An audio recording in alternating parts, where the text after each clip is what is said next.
ಎಲ್ಲರೂ ಕೂಡ ನಮಸ್ಕಾರಗಳು.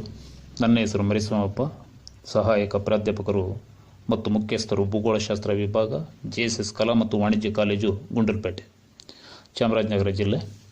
ನಾನು ಇಂದು ಚರ್ಚಿಸಲಿರುವಂತಹ ವಿಷಯ ಭಾರತದ ಕೈಗಾರಿಕೋದ್ಯಮಗಳು, ಇಂಡಸ್ಟ್ರೀಸ್ ಆಫ್ ಇಂಡಿಯಾ.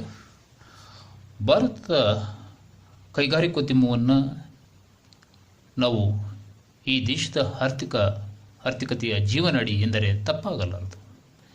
ಯಾವುದೇ ಕಚ್ಚಾ ವಸ್ತುಗಳಿದ್ದರೂ ಕೂಡ ಅದನ್ನು ಸಿದ್ಧ ವಸ್ತುಗಳನ್ನು ರೂಪಿಸುವಂತಹ ಒಂದು ಉದ್ಯಮವೇ ಕೈಗಾರಿಕೋದ್ಯಮವಾಗಿದೆ. ಹಾಗಾಗಿ ಕೈಗಾರಿಕೋದ್ಯಮ ಎಂದರೇನು ಎಂಬುದರ ಬಗ್ಗೆ ಚರ್ಚಿಸೋಣ. ಹಾಗೆ ಇಲ್ಲಿ ಈ ಕೈಗಾರಿಕೋದ್ಯಮದ ಬಹಳ ಪ್ರಮುಖವಾದ ವಿಷಯಗಳನ್ನು ಮಾತ್ರ ನಾನು ಇಲ್ಲಿ ಆಡಿಯೋ ಲೆಕ್ಚರ್ನಲ್ಲಿ ಅಪ್ಲೋಡ್ ಮಾಡುತ್ತಿದ್ದೇನೆ. ಎಲ್ಲರೂ ಕೂಡ ಇದಕ್ಕೆ ಸಹಕರಿಸಬೇಕಾಗಿ ನಾನು ವಿನಂತಿಸುತ್ತೇನೆ. ಈಗ ಕೈಗಾರಿಕೋದ್ಯಮ ಎಂದರೇನು? ಕಚ್ಚಾ ವಸ್ತುಗಳನ್ನು ಸಿದ್ಧ ವಸ್ತುಗಳನ್ನಾಗಿ ಪರಿವರ್ತಿಸುವುದನ್ನು ಕೈಗಾರಿಕೋದ್ಯಮಗಳೆಂದು ಕರೆಯುವರು. ಕಚ್ಚಾ ಪದಾರ್ಥಗಳು ಅಥವಾ ಅರೆ ಸಿದ್ಧ ವಸ್ತುಗಳನ್ನು ಪ್ರಕ್ರಿಯೆಗೆ ಒಳಪಡಿಸುವುದು ಮತ್ತು ಪರಿವರ್ತಿಸಿ ಸಿದ್ಧ ವಸ್ತುಗಳನ್ನು ತಯಾರಿಸುವುದೇ ಈ ಉದ್ಯಮದ ಪ್ರಮುಖ ಉದ್ದೇಶವಾಗಿರುತ್ತದೆ. ಇನ್ನು ಕೈಗಾರಿಕೋದ್ಯಮದಕ್ಕೆ ಏಕೆ ಜಾಸ್ತಿ ಮಹತ್ವ ಬಂದಿದೆ ಎಂಬುದರ ಬಗ್ಗೆ ಚರ್ಚಿಸುವುದಾದರೆ, ಅದರಲ್ಲಿ ಪ್ರಮುಖವಾಗಿ 5 ವಿಷಯಗಳನ್ನು ನಾನು ಪಟ್ಟಿ ಮಾಡುತ್ತೇನೆ. ಒಂದನೇದಾಗಿ, ಮನುಷ್ಯನ ಆರ್ಥಿಕ ಚಟುವಟಿಕೆಗಳಲ್ಲಿ ಕೈಗಾರಿಕೆಗಳು ಮಹತ್ವವುಳ್ಳವು. ಪ್ರಸ್ತುತ ಜಗತ್ತಿನ ಯಾವುದೇ ದೇಶದ ಆರ್ಥಿಕ ಪರಿಸ್ಥಿತಿಯನ್ನು ನಿರ್ಧರಿಸುವಲ್ಲಿ ಕೈಗಾರಿಕೋದ್ಯಮವು ಪ್ರಮುಖ ಮಾನದಂಡವಾಗಿದೆ. ಇನ್ನು ಎರಡನೆಯದಾಗಿ, ಈ ಉದ್ಯಮದಿಂದ ವಿವಿಧ ಬಳಕೆಯ ವಸ್ತುಗಳು ಹಾಗೂ ಅತ್ಯವಶ್ಯಕ ಪದಾರ್ಥಗಳನ್ನು ಪಡೆಯಬಹುದಾಗಿದೆ. ಮೂರನೇದಾಗಿ, ಆಮದು ಅವಲಂಬನೆಯನ್ನು ನಿಯಂತ್ರಿಸುವುದರ ಜೊತೆಗೆ ಸ್ವಯಂ ಪರಿಪೂರ್ಣತೆಯ ಸಾಮರ್ಥ್ಯವು ಹೆಚ್ಚಾಗುತ್ತದೆ. ನಾಲ್ಕನೆಯದಾಗಿ, ಮೂಲ ವಸ್ತುಗಳ ಅವಲಂಬನೆಯು ಕಡಿಮೆಯಾಗುತ್ತದೆ ಹಾಗೂ ಆರ್ಥಿಕ ಪರಿಸ್ಥಿತಿಯ ವಿಕಾಸದ ಮಟ್ಟ ಕೂಡ ಹೆಚ್ಚುತ್ತದೆ. ಐದನೆಯದಾಗಿ, ಉದ್ಯೋಗದ ಅವಕಾಶಗಳು ಹೆಚ್ಚುತ್ತವೆ ಮತ್ತು ಜೀವನ ಮಟ್ಟವೂ ಕೂಡ ಸುಧಾರಿಸಲ್ಪಡುತ್ತದೆ. ಹೀಗೆ ಈ 5 ಅಂಶಗಳನ್ನು ನಾವು ಪಟ್ಟಿ ಮಾಡಿದಾಗ ತಮಗೆ ವೇದ್ಯವಾಗುತ್ತದೆ ಎಷ್ಟು ಉಪಯೋಗ ಇದೆ ಅಂತೇಳಿ. ಹಾಗಾಗಿ ಈ ಕೈಗಾರಿಕೋದ್ಯಮಕ್ಕೆ ಹೆಚ್ಚಿನ ಒಂದು ಪ್ರಾಮುಖ್ಯತೆ ಬಂದಿದೆ. ನೆಕ್ಸ್ಟ್, ಕೈಗಾರಿಕೆಗಳ ಸ್ಥಾನೀಕರಣ ನಿರ್ಧರಿಸುವಂತಹ ಅಂಶಗಳ ಬಗ್ಗೆ ಚರ್ಚಿಸೋಣ. Location factors of industries.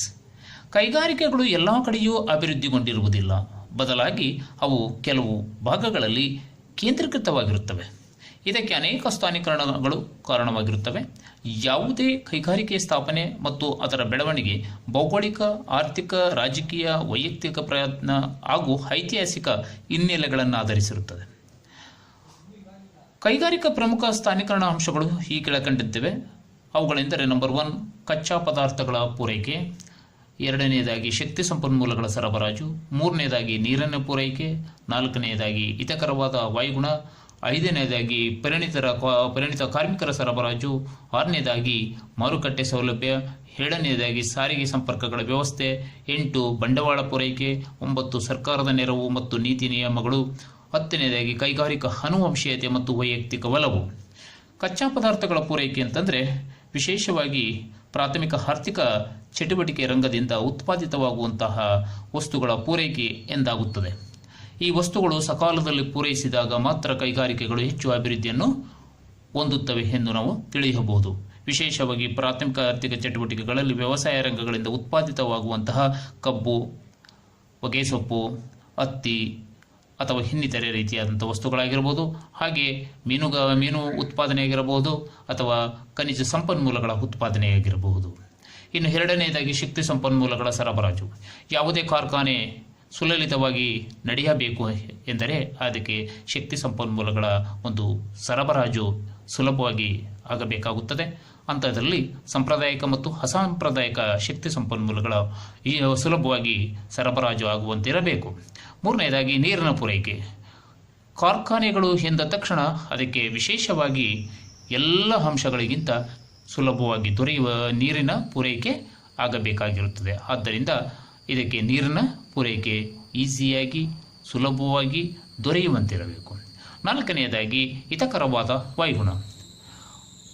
ಕಾರ್ಖಾನೆಗಳಲ್ಲಿ ಕಾರ್ಮಿಕರು ದುಡಿಯಲು ಸೌಮ್ಯ ರೀತಿಯಾದಂಥ ವಾಯುಗುಣವಿದ್ದಾಗ ಅವರ ಒಂದು ಉತ್ಪಾದನಾ ಸಾಮರ್ಥ್ಯ ಹೆಚ್ಚುತ್ತದೆ ಸೌಮ್ಯ ರೀತಿಯಾದಂಥ ವಾತಾವರಣದ ಬದಲು ಬಹಳ ವಾತಾವರಣ ಅಹಿತವಾಗಿದ್ದರೆ ಅವರ ಉತ್ಪಾದನಾ ಸಾಮರ್ಥ್ಯ ಕಡಿಮೆಯಾಗುತ್ತದೆ. ಯಾಕೆಂದರೆ ಬಿಸಿಲಿನ ಒಂದು ಜಳಕ್ಕೆ ಅವರು ಬಳಲಿ ಬೆಂಡಾಗಿ ಉತ್ಪಾದನಾ ಸಾಮರ್ಥ್ಯ ಕುಸಿಯುತ್ತದೆ.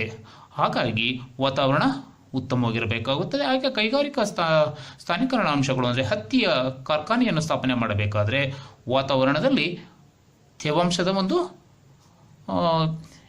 ವಾಯುಗುಣ ಇದ್ದಾಗ ಮಾತ್ರ ಅದಕ್ಕೆ ಉತ್ತಮವಾದಂತಹ ಒಂದು ಅಂಶ ಇರುತ್ತದೆ ಎಂದು ಹಿಂದೆ ಭಾವಿಸಿದ್ದರು. ಆದರೆ ಇತ್ತೀಚಿನ ದಿನಮಾನಗಳಲ್ಲಿ ಎಲ್ಲ ರೀತಿಯಾದಂತಹ ಒಂದು ಭಾಗಗಳಲ್ಲೂ ಕೂಡ ಈ ಕಾರ್ಖಾನೆಗಳನ್ನು ಸ್ಥಾಪನೆ ಮಾಡಬಹುದು ಎಂದು ಇದಾಗಿದೆ. ಇನ್ನು ನೆಕ್ಸ್ಟು ಪರಿಣಿತ ಕಾರ್ಮಿಕರ ಸರಬರಾಜು ಅಂತಂದರೆ ನುರಿತ ಸ್ಕಿಲ್ಡ್ ಲೇಬರ್ ಎಂದು ಆಗುತ್ತದೆ. ಇಲ್ಲಿ ವಿಶೇಷವಾಗಿ ಹಾಲಿಗರ್ನ ಬಿಗದ ಕೈಯನ್ನು ತಯಾರು ಮಾಡೋದಾಗಿರ್ಬೋದು, ಅಥವಾ ಆಂಧ್ರ ಪ್ರದೇಶದ ಕಾರ್ಮಿಕರು ಹೊಗೆ ಸೊಪ್ಪನ್ನು ಸಂಸ್ಕರಿಸುವಂತಹ ಹಂತದಾಗಿರ್ಬೋದು, ಕಾಶ್ಮೀರದ ಒಂದು ಕಾರ್ಮಿಕರು ಶಾಲುಗಳನ್ನು ನೇಯುವುದರಲ್ಲಾಗಿರಬಹುದು. ಇಂಥ ನುರಿತ ಕಾರ್ಮಿಕರಿದ್ದಾಗ ಕಾರ್ಖಾನೆಗಳು ಹೆಚ್ಚು ಅಭಿವೃದ್ಧಿಗೊಳ್ಳುವುದರಲ್ಲಿ ಎರಡು ಮಾತಿಲ್ಲ ಅಂತೇಳಿ ನಾವು ತಿಳಿಯಬಹುದು. ಕಡಿಮೆ ದರದಲ್ಲಿ ದುಡಿಯುವಂತಹ ನುರಿತ ಕಾರ್ಮಿಕರ ಸರಬರಾಜಾಗುವಂತಿದ್ದಾಗ ಕೈಗಾರಿಕೆಗಳು ಹೆಚ್ಚು ಅಭಿವೃದ್ಧಿ ಹೊಂದುತ್ತವೆ. ಹಾಗಾಗಿ ಇದು ಕೂಡ ಪ್ರಮುಖವಾದಂಥ ಒಂದು ಸ್ಥಾನೀಕರಣ ಅಂಶ. ಹಾಗೆ ಆರನೇದಾಗಿ ಮಾರುಕಟ್ಟೆ ಸೌಲಭ್ಯ. ಯಾವುದೇ ಉತ್ಪಾದಿತ ಸಿದ್ಧ ವಸ್ತುವಿಗೆ ಮಾರುಕಟ್ಟೆ ದೊರೆತಾಗ ಹೆಚ್ಚು ಲಾಭ ಗಳಿಸಿ ಆ ಕೈಗಾರಿಕೆಯು ಕೂಡ ಅಭಿವೃದ್ಧಿಗೊಳ್ಳುತ್ತದೆ ಎಂದು ತಿಳಿಯಬಹುದು. ಸಾರಿಗೆ ಸಂಪರ್ಕಗಳ ವ್ಯವಸ್ಥೆ. ಸಿದ್ಧ ವಸ್ತುಗಳಿಗೆ ಮಾರುಕಟ್ಟೆ ಹಂತಕ್ಕೆ ಸರಬರಾಜು ಮಾಡಲಿಕ್ಕೆ ಸಾರಿಗೆ ಬೇಕು. ಕಚ್ಚಾ ವಸ್ತುಗಳನ್ನು ವ್ಯವಸಾಯ ಅಥವಾ ಗಣಿಗಾರಿಕೆಯಿಂದ ಕಾರ್ಖಾನೆ ಹಂತಕ್ಕೆ ಸರಬರಾಜು ಮಾಡಲಿಕ್ಕೆ ಉತ್ತಮ ಸಾರಿಗೆ ವ್ಯವಸ್ಥೆ ಇರಬೇಕಾಗುತ್ತದೆ. ಹಾಗೆ ಸಂಪರ್ಕ ಅಂದರೆ ಪರಸ್ಪರ ನಿವೇದನೆಗಳನ್ನು ಹಂಚಿಕೊಳ್ಳುವಂಥ ವ್ಯವಸ್ಥೆಯಾಗಿರುತ್ತದೆ. ಇಂಥ ಒಂದು ಇದರಲ್ಲಿ ಫೋನ್ ಆಗಿರ್ಬೋದು, ಇಂಟರ್ನೆಟ್ ಆಗಿರ್ಬೋದು, ಸಾಮಾಜಿಕ ಜಾಲತಾಣಗಳಾಗಿರ್ಬೋದು, ಎಲ್ಲವೂ ಕೂಡ ಇವು ಒಂದನ್ನು ಮತ್ತೊಂದು ಬಿಟ್ಟಿರಲಾರದು. ಸಾರಿಗೆ ಸಂಪರ್ಕಗಳು ಇವೆರಡೂ ಕೂಡ ಒಂದೇ ನಾಣ್ಯದ ಎರಡು ಮುಖಗಳಿದ್ದಂತೆ ಅಂತೇಳಿ ನಾವು ತಿಳ್ಕೊಬೋದಾಗಿದೆ. ಕೈಗಾರಿಕೆಗಳ ಅಭಿವೃದ್ಧಿಯಲ್ಲಿ ಇದು ಪ್ರಮುಖ ಪಾತ್ರ ವಹಿಸುತ್ತದೆ. ಹಾಗೆ 8ನೇದಾಗಿ ಬಂಡವಾಳ ಪೂರೈಕೆ ಮಾಡಲು ಇಲ್ಲಿ ಮುಂದೆ ಬಂಡವಾಳದಾರರು ಬರಬೇಕಾಗುತ್ತದೆ. ಇವರಿಗೆ ಸರ್ಕಾರ ನೆರವನ್ನು ಕೊಟ್ಟು ಸಬ್ಸಿಡಿ ರೂಪದಲ್ಲಿ ಸಾಲವನ್ನು ಒದಗಿಸಿಕೊಡಬೇಕಾಗುತ್ತದೆ. ಹಾಗೆ 9ನೇದಾಗಿ ಸರ್ಕಾರದ ನೆರವು ಮತ್ತು ನೀತಿ ನಿಯಮಗಳು. ಸರ್ಕಾರವು ಹಲವಾರು ರೀತಿಯಾದಂತಹ ಒಂದು ಧನ ಸಹಾಯವನ್ನು ಕೊಡುವುದರ ಮೂಲಕ ಕಾರ್ಖಾನೆಗಳನ್ನು ಸ್ಥಾಪಿಸಲು ಬಂಡವಾಳದಾರರು ಮುಂದೆ ಬರಲಿಕ್ಕೆ ಆಹ್ವಾನವನ್ನು ನೀಡಬೇಕು. ಹಾಗೆ ಕೆಲವೊಂದು ನೀತಿ ನಿಯಮಗಳನ್ನು ಸಡಿಲಗೊಳಿಸಿ ಮಾಲೀಕರಿಗೆ ಎಲ್ಲ ರೀತಿಯಾದಂಥ ಉತ್ತೇಜನವನ್ನು ನೀಡುವಂತಿರಬೇಕು. ಹಾಗೆ 10ನೇದಾಗಿ ಕೈಗಾರಿಕಾ ಅನುವಂಶೀಯತೆ ಮತ್ತು ವೈಯಕ್ತಿಕ ಒಲವು. ಕೈಗಾರಿಕಾ ಅನುವಂಶೀಯತೆ ಅಂದರೆ ಪ್ರಧಾನ ಕೈಗಾರಿಕೆಯಿಂದ ಹೊರಬರುವಂತಹ ಉಪವಸ್ತುಗಳನ್ನು ಆಧರಿಸಿ ಕೆಲವೊಂದು ಅಧೀನ ಕೈಗಾರಿಕೆಗಳು ತಲೆ ಎತ್ತಿ ನಿಂತಿರುತ್ತವೆ. ಅಂತಹ ಕಾರ್ಖಾನೆಗಳನ್ನು ಕೈಗಾರಿಕಾ ಅನುವಂಶೀಯತೆ ಎಂದು ಕರೆಯುತ್ತೇವೆ. ಫಾರ್ ಎಕ್ಸಾಂಪಲ್, ಸಕ್ಕರೆ ಕಾರ್ಖಾನೆಯಿಂದ ಹೊರಬರುವಂತಹ ಉಪ ಉತ್ಪನ್ನಗಳನ್ನು ಆಧರಿಸಿ ಡಿಸ್ಟಿಲರೀಸ್ ಆಗಿರ್ಬೋದು ಅಥವಾ ಕಾಗದದ ಕಾರ್ಖಾನೆ ಆಗಿರ್ಬೋದು, ಅವು ತಲೆ ಎತ್ತಿ ಬೆಳೆಯುತ್ತವೆ. ಅಂತಹ ಒಂದು ಕಾರ್ಖಾನೆಗಳಿಗೆ ಸಕ್ಕರೆ ಕಾರ್ಖಾನೆಯ ಉಪ ಉತ್ಪನ್ನಗಳೇ ಪ್ರಧಾನ ಕಚ್ಚಾ ಸಾಮಗ್ರಿಗಳಾಗಿರುತ್ತವೆ. ಹಾಗೆ ವೈಯಕ್ತಿಕ ಒಲವು ಅಂದರೆ ಪರ್ಸನಲ್ ಇಂಟ್ರೆಸ್ಟ್ ಕೂಡ ಇಲ್ಲಿ ಕೆಲಸವನ್ನು ನಿರ್ವಹಿಸುತ್ತೆ. ಹೀಗೆ ಈ 10 ಅಂಶಗಳು ಸ್ಥಾನೀಕರಣ ಅಂಶಗಳು ಪ್ರಮುಖವಾಗಿ ಈ ಕೈಗಾರಿಕಾ ಸ್ಥಾನೀಕರಣ ಅಂಶಗಳಾಗಿವೆ ಅಂತೇಳಿ ನಾವು ತಿಳ್ಕೊಳ್ಬೋದಾಗಿದೆ. ನೆಕ್ಸ್ಟು ಕೈಗಾರಿಕೆಗಳ ವಿಂಗಡಣೆ ಬಗ್ಗೆ ನೋಡೋಣ. ಭಾರತದಲ್ಲಿ ಕೈಗಾರಿಕೆಗಳನ್ನು ಅವುಗಳಿಗೆ ತೊಡಗಿಸಿರುವ ಬಂಡವಾಳದ ಪ್ರಮಾಣ, ಕಾರ್ಯನಿರ್ವಹಿಸುವ ಕಾರ್ಮಿಕರ ಸಂಖ್ಯೆ, ಉತ್ಪಾದಿಸುವ ವಸ್ತುಗಳ ಪ್ರಮಾಣ ಹಾಗೂ ವಸ್ತುಗಳನ್ನು ಸಂಸ್ಕರಿಸಿ ಮಾರ್ಪಡಿಸುವಂತಹ ವಿಧಾನ, ತಂತ್ರಜ್ಞಾನ ಮುಂತಾದವುಗಳನ್ನು ಆಧರಿಸಿ ಕೈಗಾರಿಕೆಗಳನ್ನು ಈ ಕೆಳಕಂಡಂತೆ ಪ್ರಧಾನವಾಗಿ 3 ವಿಧಗಳಾಗಿ ವಿಂಗಡಿಸಲಾಗಿದೆ. ಅವುಗಳೆಂದರೆ 1 ಸಣ್ಣ ಪ್ರಮಾಣದ ಕೈಗಾರಿಕೆಗಳು, 2 ಮಧ್ಯಮ ಪ್ರಮಾಣದ ಕೈಗಾರಿಕೆಗಳು, 3 ಬೃಹತ್ ಪ್ರಮಾಣದ ಕೈಗಾರಿಕೆಗಳು. ಈಗ ಮೊದಲಿಗೆ ಸಣ್ಣ ಪ್ರಮಾಣದ ಕೈಗಾರಿಕೆಗಳ ಬಗ್ಗೆ ನೋಡೋಣ. ಅಲ್ಪ ಪ್ರಮಾಣದ ಬಂಡವಾಳ ಹೂಡಿ ಸಾಮಾನ್ಯ ಯಂತ್ರೋಪಕರಣಗಳು, ಕಡಿಮೆ ಕಾರ್ಮಿಕರು ಮತ್ತು ವಿದ್ಯುತ್ ಶಕ್ತಿ ಬಳಸಿಕೊಂಡು ಕಾರ್ಯನಿರ್ವಹಿಸುವ ಉದ್ಯಮಿಗಳಿಗೆ ಸಣ್ಣ ಪ್ರಮಾಣದ ಕೈಗಾರಿಕೆಗಳೆನ್ನುವರು. ಉದಾಹರಣೆಗೆ ಸಿದ್ಧ ಉಡುಪು, ಗೃಹೋಪಯೋಗಿ ವಸ್ತು, ಆಹಾರ ಸಂಸ್ಕರಣೆ, ಪ್ಲಾಸ್ಟಿಕ್, ಪಾದರಕ್ಷೆ ತಯಾರಿಕೆ ಮುಂತಾದವು. ಇಂತಹ ಕೈಗಾರಿಕೆಗಳ ಬಂಡವಾಳ ಹೂಡಿಕೆ ಮಿತಿಯು 1 ಕೋಟಿವರೆಗಿರುತ್ತದೆ. ಇದೇ ಗುಂಪಿನಲ್ಲಿ ಗೃಹ ಮತ್ತು ಗುಡಿ ಕೈಗಾರಿಕೆ, ಅತಿ ಸಣ್ಣ ಮತ್ತು ಪೂರಕ ಕೈಗಾರಿಕೆಗಳು ಕೂಡ ಸೇರುತ್ತವೆ. ಕುಟುಂಬದ ಸದಸ್ಯರ ಸಹಾಯದಿಂದ ಪೂರ್ಣ ಅಥವಾ ಅರೆಕಾಲಿಕ ವೃತ್ತಿಯನ್ನಾಗಿ ತಮ್ಮ ಮನೆಯಲ್ಲೇ ನಡೆಸುವ ಕೈಗಾರಿಕೆಗಳಿಗೆ ಗೃಹ ಮತ್ತು ಗುಡಿ ಕೈಗಾರಿಕೆಗಳೆಂದು ಕರೆಯುವರು. ಉದಾಹರಣೆಗೆ ಅಗರಬತ್ತಿ, ಬೊಂಬೆ, ಬುಟ್ಟಿ, ಚಾಪೆ, ಮಡಕೆ ತಯಾರಿಕೆ ಮುಂತಾದವುಗಳು. ಇನ್ನು ಎರಡನೆಯದಾಗಿ ಮಧ್ಯಮ ಪ್ರಮಾಣದ ಕೈಗಾರಿಕೆಗಳು. ಯಂತ್ರಗಳು, ಅಧಿಕ ಸಂಖ್ಯೆಯ ಕಾರ್ಮಿಕರು ಮತ್ತು ವಿದ್ಯುತ್ ಶಕ್ತಿಯನ್ನು ಬಳಸಿ ಸರಕುಗಳನ್ನು ಮಧ್ಯಮ ಪ್ರಮಾಣದಲ್ಲಿ ತಯಾರಿಸುವ ಮಧ್ಯಮ ಸಂಘಟಿತ ಕೈಗಾರಿಕೆಗಳನ್ನು ಮಧ್ಯಮ ಪ್ರಮಾಣದ ಕೈಗಾರಿಕೆ ಎನ್ನುವರು. ಇಂತಹ ಕೈಗಾರಿಕೆಗಳಿಗೆ ಹೂಡಿದ ಬಂಡವಾಳದ ಮಿತಿಯು 1 ಕೋಟಿಯಿಂದ 10 ಕೋಟಿ ರೂಪಾಯಿಗಳವರೆಗೆ ಇರುತ್ತದೆ. ಹಾಗೆಯೇ ಕಾರ್ಮಿಕರ ಮಿತಿ 300ರವರೆಗೂ ಕೂಡ ಇರುತ್ತದೆ. ಉದಾಹರಣೆಗೆ ಬೈಸಿಕಲ್, ರೇಡಿಯೋ, ದೂರದರ್ಶನ ತಯಾರಿಕೆ ಮುಂತಾದಂತಹ ಕೈಗಾರಿಕೆಗಳಲ್ಲಿ. ನೆಕ್ಸ್ಟ್, ಬೃಹತ್ ಪ್ರಮಾಣದ ಕೈಗಾರಿಕೆಗಳ ಬಗ್ಗೆ ನೋಡೋಣ. ಅಧಿಕ ಬಂಡವಾಳ ಹೂಡಿಕೆ ಮಾಡಲಾಗುತ್ತದೆ. ಅಧಿಕ ಪ್ರಮಾಣದ ಕಚ್ಚಾ ವಸ್ತು ಮತ್ತು ಅಧಿಕ ಸಂಖ್ಯೆಯಲ್ಲಿ ಕಾರ್ಮಿಕರನ್ನು ತೊಡಗಿಸಿ ದೊಡ್ಡ ಪ್ರಮಾಣದಲ್ಲಿ ಸಿದ್ಧ ವಸ್ತುಗಳನ್ನು ತಯಾರಿಸುವ ಉದ್ಯಮಗಳಿಗೆ ಬೃಹತ್ ಪ್ರಮಾಣದ ಕೈಗಾರಿಕೆಗಳು ಎನ್ನುವರು. ಇಂತಹ ಕಾರ್ಖಾನೆಗಳಲ್ಲಿ ಸುಮಾರು 10 ಕೋಟಿಗೂ ಹೆಚ್ಚು ಬಂಡವಾಳವನ್ನು ಹೂಡಲಾಗಿರುತ್ತದೆ. ಇವು ಆರ್ಥಿಕತೆಯ ಪ್ರಮುಖ ಸೂಚಕವಾಗಿರುತ್ತದೆ. ಉದಾಹರಣೆಗಾಗಿ ಕಬ್ಬಿಣ ಮತ್ತು ಉಕ್ಕು ಕಾರ್ಖಾನೆ, ಹಡಗು ನಿರ್ಮಾಣ, ಭಾರೀ ಯಂತ್ರೋಪಕರಣಗಳ ತಯಾರಿಕೆ ಮುಂತಾದವು. ಇಲ್ಲಿ ಬಳಸುವ ಕಚ್ಚಾ ಪದಾರ್ಥಗಳ ಮೂಲಗಳನ್ನು ಆಧರಿಸಿ ಕೈಗಾರಿಕೆಗಳನ್ನು ಕೃಷಿ ಆಧಾರಿತ, ಖನಿಜ ಆಧಾರಿತ, ಅರಣ್ಯ ಆಧಾರಿತ ಮುಂತಾದವುಗಳಾಗಿ ವಿಂಗಡಿಸಬಹುದು. ಅದೇ ರೀತಿ ಸಿದ್ಧ ವಸ್ತುಗಳನ್ನು ಆಧರಿಸಿ ಲೋಹ ಉದ್ದಿಮೆ, ಜವಳಿ ಉದ್ದಿಮೆ, ರಾಸಾಯನಿಕ ಕೈಗಾರಿಕೆ, ಎಂಜಿನಿಯರಿಂಗ್ ಕೈಗಾರಿಕೆ ಇತ್ಯಾದಿಯಾಗಿ ವಿಂಗಡಿಸಬಹುದಾಗಿದೆ. ಹಾಗೆ ಒಡೆತನವನ್ನು ಆಧರಿಸಿ ಖಾಸಗಿ ಒಡೆತನದ ಕೈಗಾರಿಕೆ, ಸರ್ಕಾರಿ ವಲಯ, ಜಂಟಿ ವಲಯ ಮತ್ತು ಸಹಕಾರಿ ವಲಯದ ಕೈಗಾರಿಕೆಗಳೆಂದು ವಿಂಗಡಿಸಬಹುದು. ಇನ್ನು ಪ್ರಮುಖ ಕೈಗಾರಿಕೆಗಳು ಯಾವುವು ಅಂತಂದರೆ ಅದರ ಕೈಗಾರಿಕೆಗಳಲ್ಲಿ ಒಂದಾದ ಹತ್ತಿ ಬಟ್ಟೆ ಕೈಗಾರಿಕೆ, ಕಾಟನ್ ಟೆಕ್ಸ್ಟೈಲ್ ಇಂಡಸ್ಟ್ರೀಸ್ ಬಗ್ಗೆ ಚರ್ಚಿಸೋಣ. ಭಾರತದ ಪ್ರಮುಖ ಕೃಷಿ ಆಧಾರಿತ ಕೈಗಾರಿಕೆಯಾಗಿದೆ. ದೇಶದ ಜವಳಿ ಉದ್ದಿಮೆಗಳಲ್ಲಿ ಅತ್ಯಂತ ಪ್ರಮುಖವಾದುದಾಗಿದೆ. ಭಾರತವು ಜವಳಿ ವಸ್ತುಗಳನ್ನು ಉತ್ಪಾದಿಸುವುದರಲ್ಲಿ 1ನೇ ಸ್ಥಾನವನ್ನು ಹಾಗೂ ಹತ್ತಿ ಜವಳಿಗಳ ಉತ್ಪಾದನೆಯಲ್ಲಿ 2ನೇ ಸ್ಥಾನವನ್ನು ಹೊಂದಿದೆ. ಹತ್ತಿ ಬಟ್ಟೆ ಕೈಗಾರಿಕೆಯು ದೇಶದ ಪ್ರಮುಖ ಸುಸಂಘಟಿತ ಉದ್ಯಮವಾಗಿದೆ. ದೇಶದ ಒಟ್ಟು ಕೈಗಾರಿಕಾ ಕಾರ್ಮಿಕರಲ್ಲಿ ಹೆಚ್ಚು ಭಾಗ ಹತ್ತಿ ಗಿರಣಿಗಳಲ್ಲೇ ತೊಡಗಿರುವರು. ದೇಶದ ಒಟ್ಟು ವಿದೇಶಿ ವಿನಿಮಯಗಳ ಗಳಿಕೆಯಲ್ಲಿ 20-30% ಈ ಉದ್ಯಮದಿಂದ ದೊರೆಯುತ್ತದೆ. ಇದರ ಬೆಳವಣಿಗೆಯ ಬಗ್ಗೆ ಚರ್ಚಿಸೋದಾದರೆ ಹತ್ತಿ ಬಟ್ಟೆ ತಯಾರಿಸುವುದು ಭಾರತೀಯರಿಗೆ ಬಹು ಹಿಂದಿನಿಂದಲೂ ತಿಳಿದಿತ್ತು. ಕ್ರಿಸ್ತಪೂರ್ವ 1500ರಿಂದ ಕ್ರಿಸ್ತಶಕ 1500ರವರೆಗೆ ಭಾರತವು ಹತ್ತಿ ಬಟ್ಟೆಯನ್ನು ಉತ್ಪಾದಿಸುವುದರಲ್ಲಿ ಏಕಸ್ವಾಮ್ಯವನ್ನು ಹೊಂದಿತ್ತು. ಹಿಂದೆ ಹತ್ತಿ ಬಟ್ಟೆ ಕೈಗಾರಿಕೆಯೊಂದು ಮುಖ್ಯ ಗುಡಿ ಕೈಗಾರಿಕೆಯಾಗಿದ್ದು ಹತ್ತಿ ಬಟ್ಟೆಯನ್ನು ಕೈಮಗ್ಗಗಳಿಂದ ತಯಾರಿಸಲಾಗುತ್ತಿತ್ತು. ಕೈಗಾರಿಕೆಯ ಕ್ರಾಂತಿಯ ಫಲಶ್ರುತಿಯಿಂದಾಗಿ 19ನೇ ಶತಮಾನದ 2ನೇ ದಶಕದಲ್ಲಿ ಆಧುನಿಕ ಹತ್ತಿ ಗಿರಣಿಯು ಭಾರತದಲ್ಲಿ ಪ್ರಾರಂಭಗೊಂಡಿತು.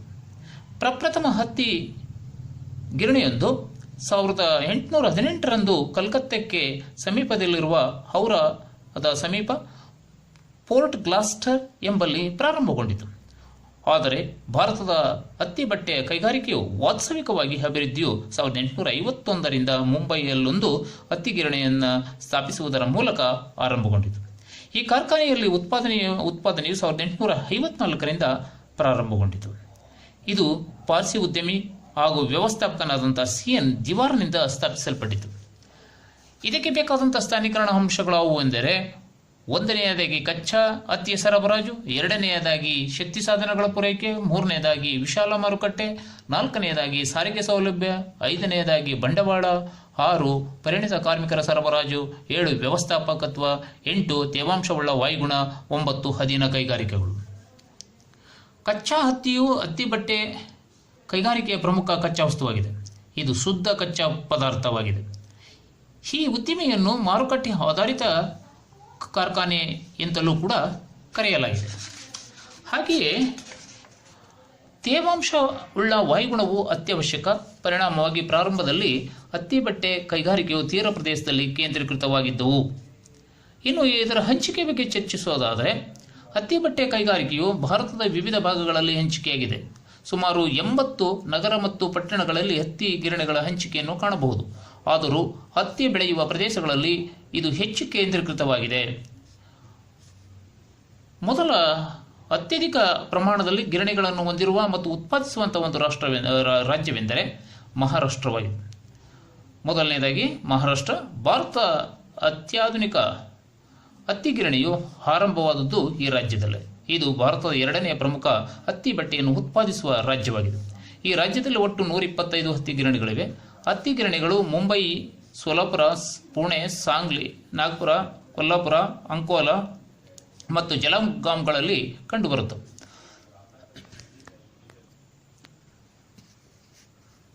ಮುಂಬೈಯು ಭಾರತದಲ್ಲೇ ಅತಿ ಪ್ರಮುಖವಾದ ಹತ್ತಿ ಗಿರಣಿ ಕೇಂದ್ರವಾಗಿದೆ. ಇಲ್ಲಿ 65 ಹತ್ತಿ ಗಿರಣಿಗಳಿವೆ. ಈ ನಗರದಲ್ಲಿ ಹೆಚ್ಚು ಹತ್ತಿ ಗಿರಣಿಗಳು ಕೇಂದ್ರೀಕೃತವಾಗಿರಲು ಹಲವು ಅಂಶಗಳು ಕಾರಣವಾಗಿವೆ. ಆದ್ದರಿಂದ ಇದನ್ನು ಭಾರತದ ಮ್ಯಾಂಚೆಸ್ಟರ್ ಎಂತಲೂ ಕರೆಯುವರು. ಭಾರತದ ಕಾಟನ್ ಪಾಲಿಸ್ ಎಂತಲೂ ಕರೆಯುತ್ತಾರೆ. ಇನ್ನು ಎರಡನೆಯ ಅತ್ಯಂತ ಹೆಚ್ಚು ಹತ್ತಿ ಬಟ್ಟೆ ಕಾರ್ಖಾನೆಗಳನ್ನು ಹೊಂದಿರುವ ರಾಜ್ಯವೆಂದರೆ ಗುಜರಾತ್. ಈ ರಾಜ್ಯವು ಮಹಾರಾಷ್ಟ್ರದಷ್ಟೇ ಹತ್ತಿ ಗಿರಣಿಗೆ ಪ್ರಸಿದ್ಧವಾದುದಾಗಿದೆ. ಈ ರಾಜ್ಯದಲ್ಲಿ 120 ಹತ್ತಿ ಗಿರಣಿಗಳಿವೆ. ಪ್ರಮುಖ ಹತ್ತಿ ಬಟ್ಟೆ ಉತ್ಪಾದಿಸುವ ರಾಜ್ಯವಾಗಿದೆ. ಅಹಮದಾಬಾದ್, ವಡೋದರ, ನಡಿಯಾಡ, ಭರೂಚ್, ಭಾವನಗರ, ಪೋರ್ಬಂದರ್, ಸೂರತ್, ರಾಜ್ಕೋಟ್ ಮತ್ತು ಕ್ಯಾಂಬೆಗಳು ಈ ರಾಜ್ಯದ ಪ್ರಮುಖ ಹತ್ತಿ ಗಿರಣಿ ಕೇಂದ್ರಗಳಾಗಿವೆ. ಇವುಗಳಲ್ಲಿ ಅಹಮದಾಬಾದ್ ನಗರವು ಪ್ರಮುಖವಾದುದು. ಮುಂಬೈಯಲ್ಲಿ ಕಂಡುಬರುವಂತಹ ಎಲ್ಲ ಸೌಲಭ್ಯಗಳು ಇಲ್ಲಿಯೂ ಕೂಡ ದೊರೆಯುತ್ತವೆ. 1920ರ ನಂತರ ಮುಂಬೈ ಮತ್ತು ಅಹಮದಾಬಾದ್ ಕೇಂದ್ರಗಳಲ್ಲದೆ ದೇಶದ ಇತರೆ ಭಾಗಗಳಿಗೂ ಹತ್ತಿ ಬಟ್ಟೆ ಕೈಗಾರಿಕೆಯು ವಿಕೇಂದ್ರೀಕರಣಗೊಂಡಿತು. ಇತ್ತೀಚೆಗೆ ಈ ಎರಡು ನಗರಗಳು ಹೊಂದಿರುವುದಕ್ಕಿಂತಲೂ ಹೆಚ್ಚಿನ ಸಂಖ್ಯೆಯ ಹತ್ತಿ ಗಿರಣಿಗಳು ಕೇಂದ್ರೀಕೃತವಾಗಿರುವುದು ಕಂಡುಬರುತ್ತದೆ. ಇನ್ನು ಮೂರನೆಯದಾಗಿ ತಮಿಳುನಾಡು. ಅತ್ಯಧಿಕ ಸಂಖ್ಯೆಯ ಹತ್ತಿ ಗಿರಣಿಗಳು ಈ ರಾಜ್ಯದಲ್ಲಿ, ಅಂದರೆ 438 ಗಿರಣಿಗಳು ಕೇಂದ್ರೀಕೃತವಾಗಿವೆ. ಭಾರತದಲ್ಲಿ ಅತ್ಯಧಿಕ ಪ್ರಮಾಣದ ಹತ್ತಿ ದಾರವನ್ನು ಉತ್ಪಾದಿಸುವ ಮತ್ತು 4ನೇ ಹತ್ತಿ ಬಟ್ಟೆ ಉತ್ಪಾದಿಸುವ ರಾಜ್ಯವಾಗಿದೆ. ಈ ರಾಜ್ಯದಲ್ಲಿನ ಕೊಯಮತ್ತೂರು, ಮದುರೈ, ಚೆನ್ನೈ, ಸೇಲಂ, ತಿರುಪೂರ್, ತಿರುಚಿರಪಳ್ಳಿ, ತಿರುನೆಲ್ವೇಲಿ, ವಿರುದ್ನಗರ ಮತ್ತು ಪೊಲ್ಲಾಚಿಗಳು ಪ್ರಮುಖ ಹತ್ತಿ ಗಿರಣಿ ಕೇಂದ್ರಗಳನ್ನು ಹೊಂದಿವೆ. ಇವುಗಳಲ್ಲಿ ಕೊಯಮತ್ತೂರು ಅತ್ಯಂತ ಪ್ರಮುಖ ಕೇಂದ್ರವಾಗಿದ್ದು ಒಟ್ಟು 200 ಹತ್ತಿ ಗಿರಣಿಗಳನ್ನು ಹೊಂದಿರುತ್ತವೆ. ಇದನ್ನು ದಕ್ಷಿಣ ಭಾರತದ ಮ್ಯಾಂಚೆಸ್ಟರ್ ಎಂತಲೂ ಕರೆಯುವರು. ತಮಿಳುನಾಡಿನಲ್ಲಿ ಧೋತಿ, ಸೀರೆ, ಬೆಡ್ಶೀಟ್ ಹಾಗೂ ಬನಿಯನ್ಗಳಂತಹ ಮೀಡಿಯಂ ಕ್ಲಾತ್ಸ್ ಬಟ್ಟೆಯನ್ನು ಉತ್ಪಾದಿಸುವುದರಲ್ಲಿ ಇದು ಬಹಳ ಪ್ರಸಿದ್ಧಿಯಾಗಿದೆ. ಇನ್ನು 4ನೇದಾಗಿ ಪಶ್ಚಿಮ ಬಂಗಾಳ.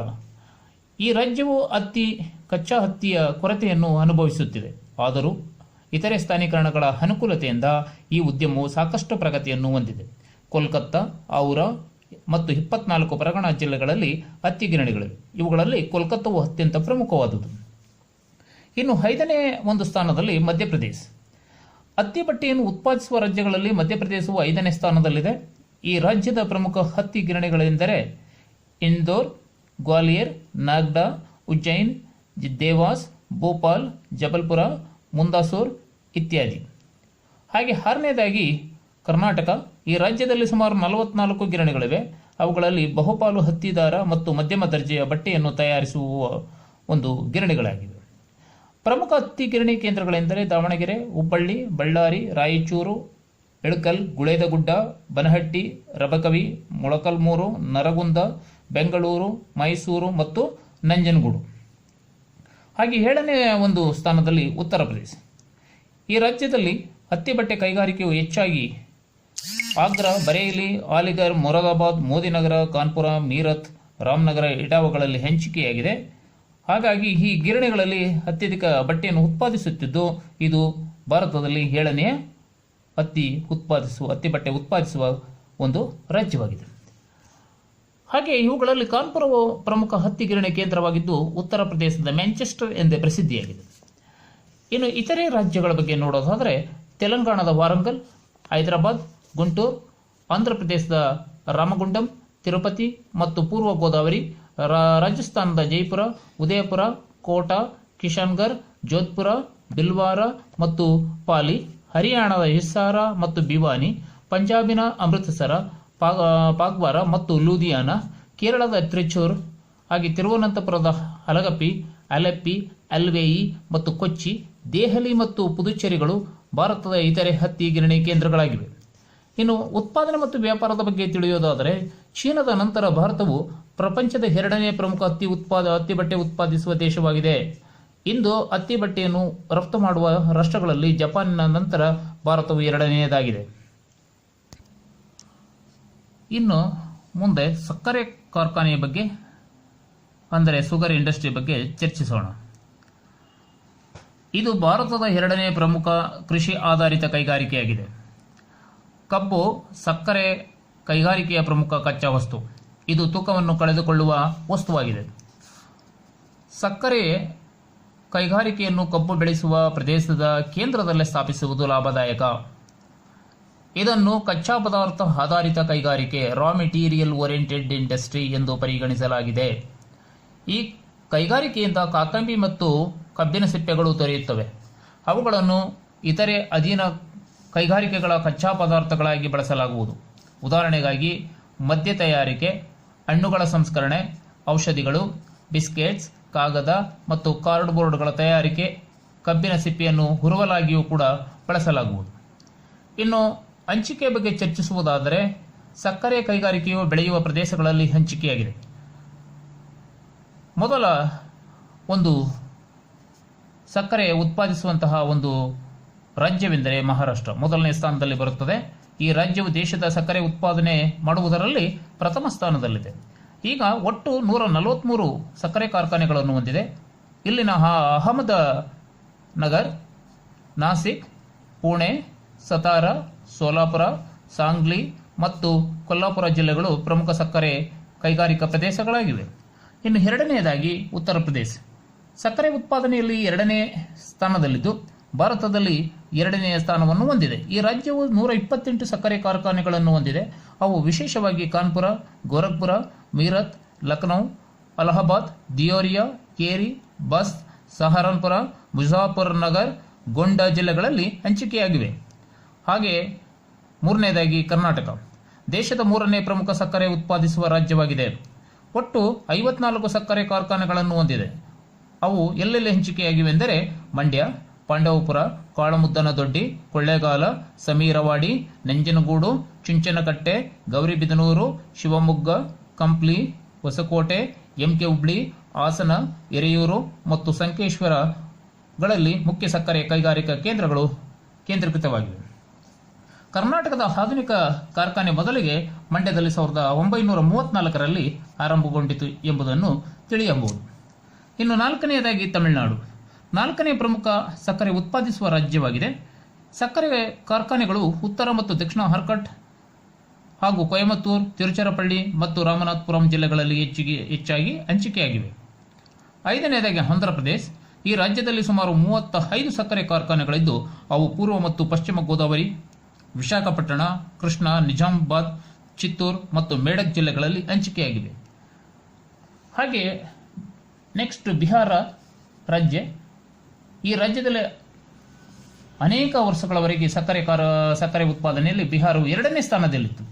ಈಗ ಅದು 10ನೇ ಸ್ಥಾನದಲ್ಲಿದೆ. ಚಂಪಾರಣ್, ಸಾರಾನ್, ಮುಜಾಫರ್ಪುರ್, ದರ್ಭಂಗ ಮತ್ತು ಬಾಗಲ್ಪುರ ಜಿಲ್ಲೆಗಳಲ್ಲಿ ಸಕ್ಕರೆ ಕೈಗಾರಿಕೆಯು ಕಂಡುಬರುತ್ತದೆ. ಇನ್ನು ಇತರೆ ರಾಜ್ಯಗಳ ಬಗ್ಗೆ ನೋಡೋಣ. ಪಂಜಾಬ್, ಹರಿಯಾಣ, ಮಧ್ಯಪ್ರದೇಶ, ರಾಜಸ್ಥಾನ ಮತ್ತು ಪಶ್ಚಿಮ ಬಂಗಾಳ ರಾಜ್ಯಗಳಲ್ಲೂ ಕೂಡ ಸಕ್ಕರೆ ಕಾರ್ಖಾನೆಗಳು ಕೇಂದ್ರೀಕೃತಗೊಂಡಿದ್ದು ಹೆಚ್ಚೆಚ್ಚು ಉತ್ಪಾದನೆ ಮಾಡುತ್ತಿವೆ. ಇನ್ನು ಉತ್ಪಾದನೆ ಬಗ್ಗೆ ನೋಡೋದಾದರೆ, ಬ್ರೆಜಿಲ್ನ ತರುವಾಯ ಭಾರತ ಪ್ರಪಂಚದಲ್ಲಿ 2ನೇ ಅತಿ ಹೆಚ್ಚು ಸಕ್ಕರೆ ಉತ್ಪಾದಿಸುವ ದೇಶವಾಗಿದೆ. ಹಾಗೆಯೇ ಇನ್ನು ಮುಂದೆ ಭಾರತದ ಕಬ್ಬಿಣ ಮತ್ತು ಹೊಕ್ಕು ಕಾರ್ಖಾನೆಯ ಬಗ್ಗೆ ಚರ್ಚಿಸೋಣ. ಐರನ್ ಆ್ಯಂಡ್ ಸ್ಟೀಲ್ ಇಂಡಸ್ಟ್ರಿ ಈ ಉದ್ಯಮವನ್ನು ಇತರೆ ಕೈಗಾರಿಕೆಯ ಮಾತೃವೆಂತಲೂ ಕರೆಯುವರು. ಭಾರತೀಯ ಕೈಗಾರಿಕೆಗಳಲ್ಲಿ ಕಬ್ಬಿಣ ಮತ್ತು ಉಕ್ಕು ಕಾರ್ಖಾನೆ ಅತ್ಯಂತ ಪ್ರಮುಖವಾದುದು. 2014ರಿಂದ 2016ರವರೆಗೆ ಭಾರತ ಪ್ರಪಂಚದ 3ನೇ ಪ್ರಮುಖ ಉಕ್ಕು ಉತ್ಪಾದಿತ ರಾಷ್ಟ್ರವಾಗಿತ್ತು. ನಂತರ 2019ರ ಹೊತ್ತಿಗೆ ಜಾಗತಿಕ ಮಟ್ಟದಲ್ಲಿಯೇ 2ನೇ ಅತಿ ಹೆಚ್ಚು ಉಕ್ಕು ಉತ್ಪಾದಿಸುವ ದೇಶವಾಗಿ ಹೊರಹೊಮ್ಮಿದೆ. ಭಾರತದಲ್ಲಿ ಸುಮಾರು 82.68 ಮಿಲಿಯನ್ ಟನ್ಗಳಷ್ಟು ಸಿದ್ಧಪಡಿಸಿದ ಉಕ್ಕನ್ನು, ಹಾಗೆಯೇ 9.7 ಮಿಲಿಯನ್ ಟನ್ಗಳಷ್ಟು ಕಚ್ಚಾ ಕಬ್ಬಿಣವನ್ನು ಉತ್ಪಾದಿಸುತ್ತದೆ. ಈ ಕಾರ್ಖಾನೆಗೆ ಅವಶ್ಯಕವಾಗಿರುವ ನಿಯಮಗಳನ್ನು ಭಾರತ ಸರ್ಕಾರ ರೂಪಿಸಿ ಆಡಳಿತದ ನಿಯಂತ್ರಣಕ್ಕೆ ಒಳಪಡಿಸಿಕೊಂಡು ಅನೇಕ ಯೋಜನೆಗಳನ್ನು ರೂಪಿಸಿ ಅಭಿವೃದ್ಧಿಪಡಿಸುತ್ತಿದೆ. ಕಬ್ಬಿಣ ಮತ್ತು ಉಕ್ಕಿನ ಕಾರ್ಖಾನೆಯಲ್ಲಿ ಉಕ್ಕು ಉತ್ಪಾದನೆ, ಸಂಸ್ಕರಣೆ, ಹಂಚಿಕೆ, ಆಮದು ಮತ್ತು ರಫ್ತು ಇವೆಲ್ಲವೂ ಕೂಡ ಈ ಆಡಳಿತದ ವ್ಯಾಪ್ತಿಗೆ ಒಳಪಟ್ಟಿದ್ದು, ಈ ಕಾರ್ಖಾನೆಯು ಇತರೆ ಕಾರ್ಖಾನೆಗಳಿಗೆ ಆಧಾರವಾಗಿರುವ ಕಾರಣ ಈ ಉದ್ಯಮವನ್ನು ಕೈಗಾರಿಕೆಯ ಮಾತೃ ಎಂತಲೂ ಕರೆಯುವರು. ಇನ್ನು ಬೆಳವಣಿಗೆ ಬಗ್ಗೆ ಚರ್ಚಿಸೋಣ. ಪಶ್ಚಿಮ ಬಂಗಾಳದ ಕುಲ್ಟಿಯಲ್ಲಿ 1870ರಂದು ಬೆಂಗಾಲ್ ಐರನ್ ವರ್ಕ್ಸ್ ಕಂಪನಿಯವರು ಕಬ್ಬಿಣದ ಕಾರ್ಖಾನೆಯನ್ನು ಸ್ಥಾಪಿಸಿದರು. ಅದು 1874ರಲ್ಲಿ ಬೀಡು ಕಬ್ಬಿಣವನ್ನು ಉತ್ಪಾದಿಸುವುದರಲ್ಲಿ ಯಶಸ್ವಿಯಾಯಿತಾದರೂ ತರುವಾಯ ತೊಂದರೆಗೊಳಗಾಯಿತು. ಭಾರತದ ವ್ಯವಸ್ಥಿತ ಕಬ್ಬಿಣ ಮತ್ತು ಉಕ್ಕಿನ ಕಾರ್ಖಾನೆಯ ಹೊಸ ಯುಗವು ಜಾರ್ಖಂಡ್ ರಾಜ್ಯದ ಸಿಂಗಭೂಮ್ ಜಿಲ್ಲೆಯ ಸಾಗ್ಜಿ, ಈಗಿನ ಜಮ್ಶೆಡ್ಪುರ ಎಂಬಲ್ಲಿ ಪ್ರಥಮ ಬಾರಿಗೆ 1907ರಂದು ಟಾಟಾ ಕಬ್ಬಿಣ ಮತ್ತು ಉಕ್ಕು ಕಂಪನಿಯಿಂದ ಪ್ರಾರಂಭಗೊಂಡಿತು. ಆನಂತರ 1918ರಲ್ಲಿ ಬರ್ನ್ಪುರ ಹಾಗೂ 1923ರಲ್ಲಿ ಭದ್ರಾವತಿಯಲ್ಲಿ 2 ಕಾರ್ಖಾನೆಗಳು ಸ್ಥಾಪನೆಯಾದವು. ಇಂದು ಈ ಕಾರ್ಖಾನೆಯು ಭಾರತದ ಅತ್ಯಂತ ದೊಡ್ಡ ಪ್ರಮಾಣದ ವಹಿವಾಟುಳ್ಳ ಸಾರ್ವಜನಿಕ ವಲಯದ ಉದ್ಯಮವಾಗಿದೆ. ಭಾರತ ಸರ್ಕಾರವು 1973ರಂದು ಭಾರತೀಯ ಉಕ್ಕು ಪ್ರಾಧಿಕಾರ SAIL steel authority India limited ಅನ್ನು ಸ್ಥಾಪಿಸಿತು. ಕಬ್ಬಿಣ ಮತ್ತು ಉಕ್ಕಿನ ಕೈಗಾರಿಕೆ ಸ್ಥಾನೀಕರಣವು ಕಚ್ಚಾ ವಸ್ತುಗಳ ದೊರೆಯುವಿಕೆಯನ್ನು ಆಧರಿಸಿದೆ. ಆದ್ದರಿಂದ ಈ ಕೈಗಾರಿಕೆಯನ್ನು ಕಚ್ಚಾ ವಸ್ತು ಆಧಾರಿತ ಕೈಗಾರಿಕೆ ಎಂದು ಪರಿಗಣಿಸಲಾಗಿದೆ. ಈ ಕೈಗಾರಿಕೆಗೆ ಬೇಕಾದ ಪ್ರಮುಖ ಕಚ್ಚಾ ವಸ್ತುಗಳೆಂದರೆ ಕಬ್ಬಿಣದ ಅದಿರು, ಮ್ಯಾಂಗನೀಸ್, ಸುಣ್ಣದ ಕಲ್ಲು, ಡಾಲೋಮೈಟ್ ಮತ್ತು ಕಲ್ಲಿದ್ದಲು. ಉತ್ಪಾದನಾ ಕೇಂದ್ರಗಳ ಬಗ್ಗೆ ಚರ್ಚಿಸೋಣ. ಪ್ರಸ್ತುತ ಭಾರತದಲ್ಲಿ ಸುಮಾರು 13 ಸಮಗ್ರ ಕಬ್ಬಿಣ ಮತ್ತು ಉಕ್ಕಿನ ಕಾರ್ಖಾನೆಗಳಿವೆ. ಅವುಗಳಲ್ಲಿ 6 ಖಾಸಗಿ ವಲಯಕ್ಕೆ ಸೇರಿವೆ. ಅವುಗಳೆಂದರೆ ಜಮ್ಶೆಡ್ಪುರ, ಆಂಧ್ರದ ವಿಶಾಖಪಟ್ಟಣ, ಕರ್ನಾಟಕದ ತೋರಣಗಲ್, ಗುಜರಾತ್ನ ಹಜೀರಾ, ಮಹಾರಾಷ್ಟ್ರದ ಡೋಲ್ಫಿ ಮತ್ತು ಒಡಿಶಾದ ದುಬಾರಿ. ಹಾಗೆ ಸಾರ್ವಜನಿಕ ವಲಯದ 7 ಕಾರ್ಖಾನೆಗಳೆಂದರೆ ಬರ್ನ್ಪುರ, ಭದ್ರಾವತಿ, ರೂರ್ಕೆಲಾ, ಬಿಲಾಯ್, ದುರ್ಗಾಪುರ, ಬೊಕಾರೋ ಮತ್ತು ಸೇಲಂಗಳಲ್ಲಿ ಹಂಚಿಕೆಯಾಗಿವೆ. ಇವುಗಳಲ್ಲದೆ ದೇಶದ ವಿವಿಧ ಭಾಗಗಳಲ್ಲಿ 199 ಅಧೀನ ಹಾಗೂ ಮಿನಿ ಸ್ಟೀಲ್ ಘಟಕಗಳು ಕಾರ್ಯನಿರ್ವಹಿಸುತ್ತವೆ. ಪ್ರಮುಖ ಕಬ್ಬಿಣ ಮತ್ತು ಉಕ್ಕು ಕೈಗಾರಿಕೆಗಳ ಸಂಕ್ಷಿಪ್ತವಾದಂತಹ ವಿವರಣೆಯನ್ನು ತಿಳಿಯುವುದಾದರೆ, ಇಲ್ಲಿ ಮೊದಲಿಗೆ ಟಾಟಾ ಕಬ್ಬಿಣ ಮತ್ತು ಉಕ್ಕಿನ ಕಂಪನಿ ಬಗ್ಗೆ, ಅಂದರೆ TISCO, Tata iron and steel company, ಇದು ಜಾರ್ಖಂಡ್ನಲ್ಲಿದೆ. ಭಾರತದಲ್ಲೇ ಪ್ರಪ್ರಥಮವಾಗಿ ಸ್ಥಾಪನೆಗೊಂಡ ಆಧುನಿಕ ಕಬ್ಬಿಣ ಮತ್ತು ಉಕ್ಕಿನ ಕಾರ್ಖಾನೆಯಾಗಿದೆ. ಇದು 1907ರಲ್ಲಿ ಜಾರ್ಖಂಡ್ನ ಜಮ್ಶೆಡ್ಪುರದಲ್ಲಿ ಸ್ಥಾಪನೆಯಾಯಿತು. ಇಲ್ಲಿ ಬೀಡು ಕಬ್ಬಿಣದ ಉತ್ಪಾದನೆಯು 1908ರಿಂದಲೂ ಮತ್ತು ಉಕ್ಕಿನ ಉತ್ಪಾದನೆಯು 1911ರಿಂದ ಪ್ರಾರಂಭವಾಯಿತು.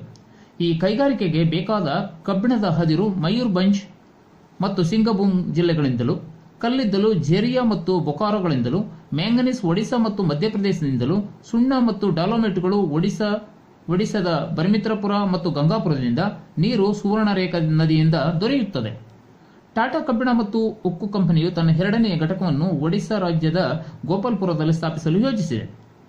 ಇನ್ನು 2ನೆಯ ಒಂದು ಉಕ್ಕು ಸ್ಥಾವರ ಎಂದರೆ ಭಾರತೀಯ ಕಬ್ಬಿಣ ಮತ್ತು ಉಕ್ಕಿನ company, IISCO, Indian iron and steel company. ಇದು ಪಶ್ಚಿಮ ಬಂಗಾಳ ರಾಜ್ಯದ ಬರ್ನ್ಪುರ ಎಂಬಲ್ಲಿ 1919ರಂದು ಪ್ರಾರಂಭವಾಯಿತು. ಇದು 3 ಪ್ರತ್ಯೇಕ ಸ್ಥಾವರಗಳನ್ನೊಳಗೊಂಡಿದೆ. ಅವುಗಳೆಂದರೆ ಹೀರಾಪುರ, ಕುಲ್ಟಿ ಮತ್ತು ಬರ್ನ್ಪುರ.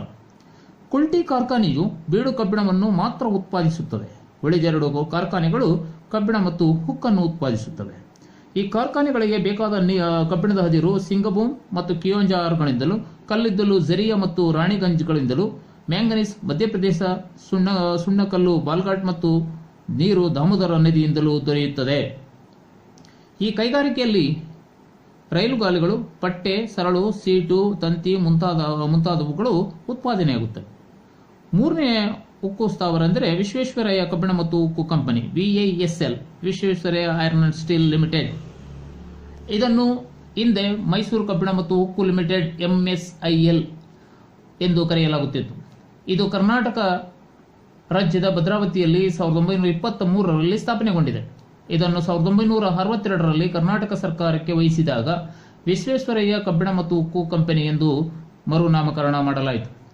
ಇದಕ್ಕೆ ಅಗತ್ಯವಾದ ಕಬ್ಬಿಣದ ಅದಿರು ಕೆಮ್ಮಣ್ಣುಗುಂಡಿಯಿಂದ, ಸುಣ್ಣದ ಕಲ್ಲು ಬಂಡಿಗುಡ್ಡದಿಂದ, ಜಲವಿದ್ಯುತ್ ಶಕ್ತಿ ಶರಾವತಿ ಯೋಜನೆಯಿಂದ, ಮ್ಯಾಂಗನೀಸ್ ಸೊಂಡೂರಿನಿಂದ ಪೂರೈಸಲಾಗುವುದು. ನಾಲ್ಕನೆಯದಾಗಿ ಬಿಲಾಯ್ ಕಬ್ಬಿಣ ಮತ್ತು ಉಕ್ಕಿನ ಕಾರ್ಖಾನೆ. ಇದು 1957ರಲ್ಲಿ ರಷ್ಯಾದ ಸಹಯೋಗದಿಂದ ಛತ್ತೀಸ್ಗಢ ರಾಜ್ಯದ ಬಿಲಾಯ್ ಎಂಬಲ್ಲಿ ಸ್ಥಾಪಿಸಲ್ಪಟ್ಟಿತು. 1959ರಿಂದ ತನ್ನ ಉತ್ಪಾದನೆ ಪ್ರಾರಂಭಿಸಿತು.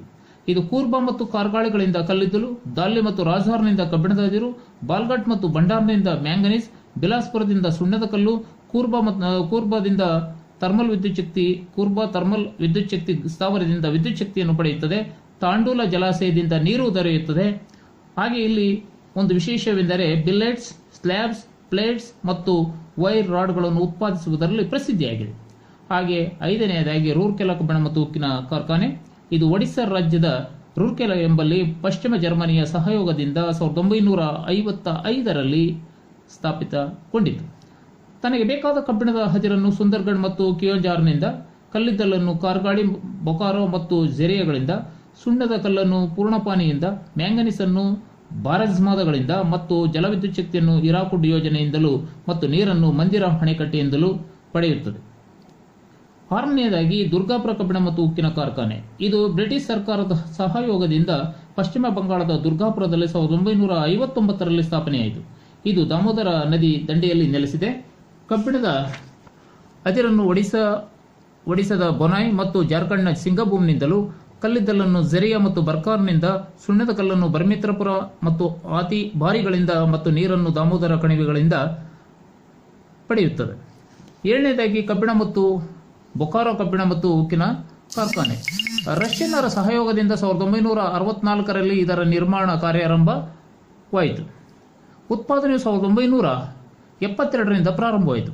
ಇದು ಬೊಕಾರೋ, ಕಾರ್ಗಾಲಿ ಮತ್ತು ಝೆರಿಯಾಗಳಿಂದ ಕಲ್ಲಿದ್ದಲು, ಜಲವಿದ್ಯುತ್ ಶಕ್ತಿಯನ್ನು ದಾಮೋದರ ಕಣಿವೆ ಯೋಜನೆಯಿಂದ, ಕಬ್ಬಿಣದ ಅದಿರನ್ನು ಕಿಯೋಂಜಾರ್ನಿಂದ, ಸುಣ್ಣದ ಕಲ್ಲನ್ನು ಪಲಮಾವು ಜಿಲ್ಲೆಗಳಿಂದಲೂ, ಡಾಲೋಮೈಟ್ ಬಿಲಾಸ್ಪುರದಿಂದ, ಮಧ್ಯಪ್ರದೇಶದಿಂದ ಮ್ಯಾಂಗನೀಸ್ ಹಾಗೂ ದಾಮೋದರ ನದಿಗೆ ಕಟ್ಟಿರುವ ತೇನು ಜಲಾಶಯದಿಂದ ನೀರು ಪಡೆಯುತ್ತಿದೆ.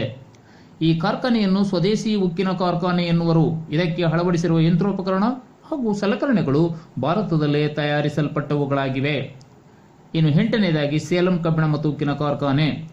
ಇದನ್ನು ತಮಿಳುನಾಡಿನ ಸೇಲಂನ ಸಮೀಪ ಸ್ಥಾಪಿಸಲಾಗಿದೆ. ಕಬ್ಬಿಣದ ಅದಿರನ್ನು ಕರಗಿಸಲು ಊದುಕುಲುಮೆಗೆ ಇಲ್ಲಿ ಜಲವಿದ್ಯುತ್ ಶಕ್ತಿಯನ್ನು ಬಳಸಲಾಗುವುದು. ವಾಸ್ತವವಾಗಿ ಇದರ ಉತ್ಪಾದನಾ ಕಾರ್ಯವು ಮಾರ್ಚ್ 1982ರಿಂದ ಆರಂಭಗೊಂಡಿತು. ಇದು ಸ್ಟೈನ್ಲೆಸ್ ಸ್ಟೀಲ್ ಉತ್ಪಾದನೆಗೆ ಪ್ರಸಿದ್ಧಿಯಾಗಿದೆ. 9ನೇದಾಗಿ ವಿಶಾಖಪಟ್ಟಣ ಕಬ್ಬಿಣ ಮತ್ತು ಉಕ್ಕಿನ ಕಾರ್ಖಾನೆ. ಇದನ್ನು ಆಂಧ್ರಪ್ರದೇಶದ ವಿಶಾಖಪಟ್ಟಣದ ಸಮೀಪದಲ್ಲಿ 1992ರಂದು ಸ್ಥಾಪಿಸಲಾಯಿತು. ಇದೊಂದು ಭಾರತದ ಪ್ರಥಮ ಕರಾವಳಿ ಭಾಗದಲ್ಲಿ ಸ್ಥಾಪಿಸಲ್ಪಟ್ಟ ಕಾರ್ಖಾನೆಯಾಗಿದೆ. ಈ ಕಾರ್ಖಾನೆಗೆ ಬೇಕಾದ ಕಲ್ಲಿದ್ದಲು ದಾಮೋದರ ಕಣಿವೆ ಪ್ರದೇಶದಿಂದಲೂ, ಕಬ್ಬಿಣದ ಅದಿರು ಛತ್ತೀಸ್ಗಢ್ನಿಂದ ಸರಬರಾಜು ಮಾಡಲಾಗುವುದು. ಉಳಿದ ಕಚ್ಚಾ ವಸ್ತುಗಳಾದ ಮಿಶ್ರ ಲೋಹ ಖನಿಜ, ಸುಣ್ಣಕಲ್ಲು ಮತ್ತು ವಕ್ರೀಕರಣ ವಾಹಕಗಳು ಸುತ್ತಮುತ್ತಲಿನ ಪ್ರದೇಶಗಳಿಂದ ದೊರೆಯುತ್ತವೆ. ಇನ್ನು 10ನೇದಾಗಿ ಜಿಂದಾಲ್ ವಿಜಯನಗರ ಉಕ್ಕು ಲಿಮಿಟೆಡ್.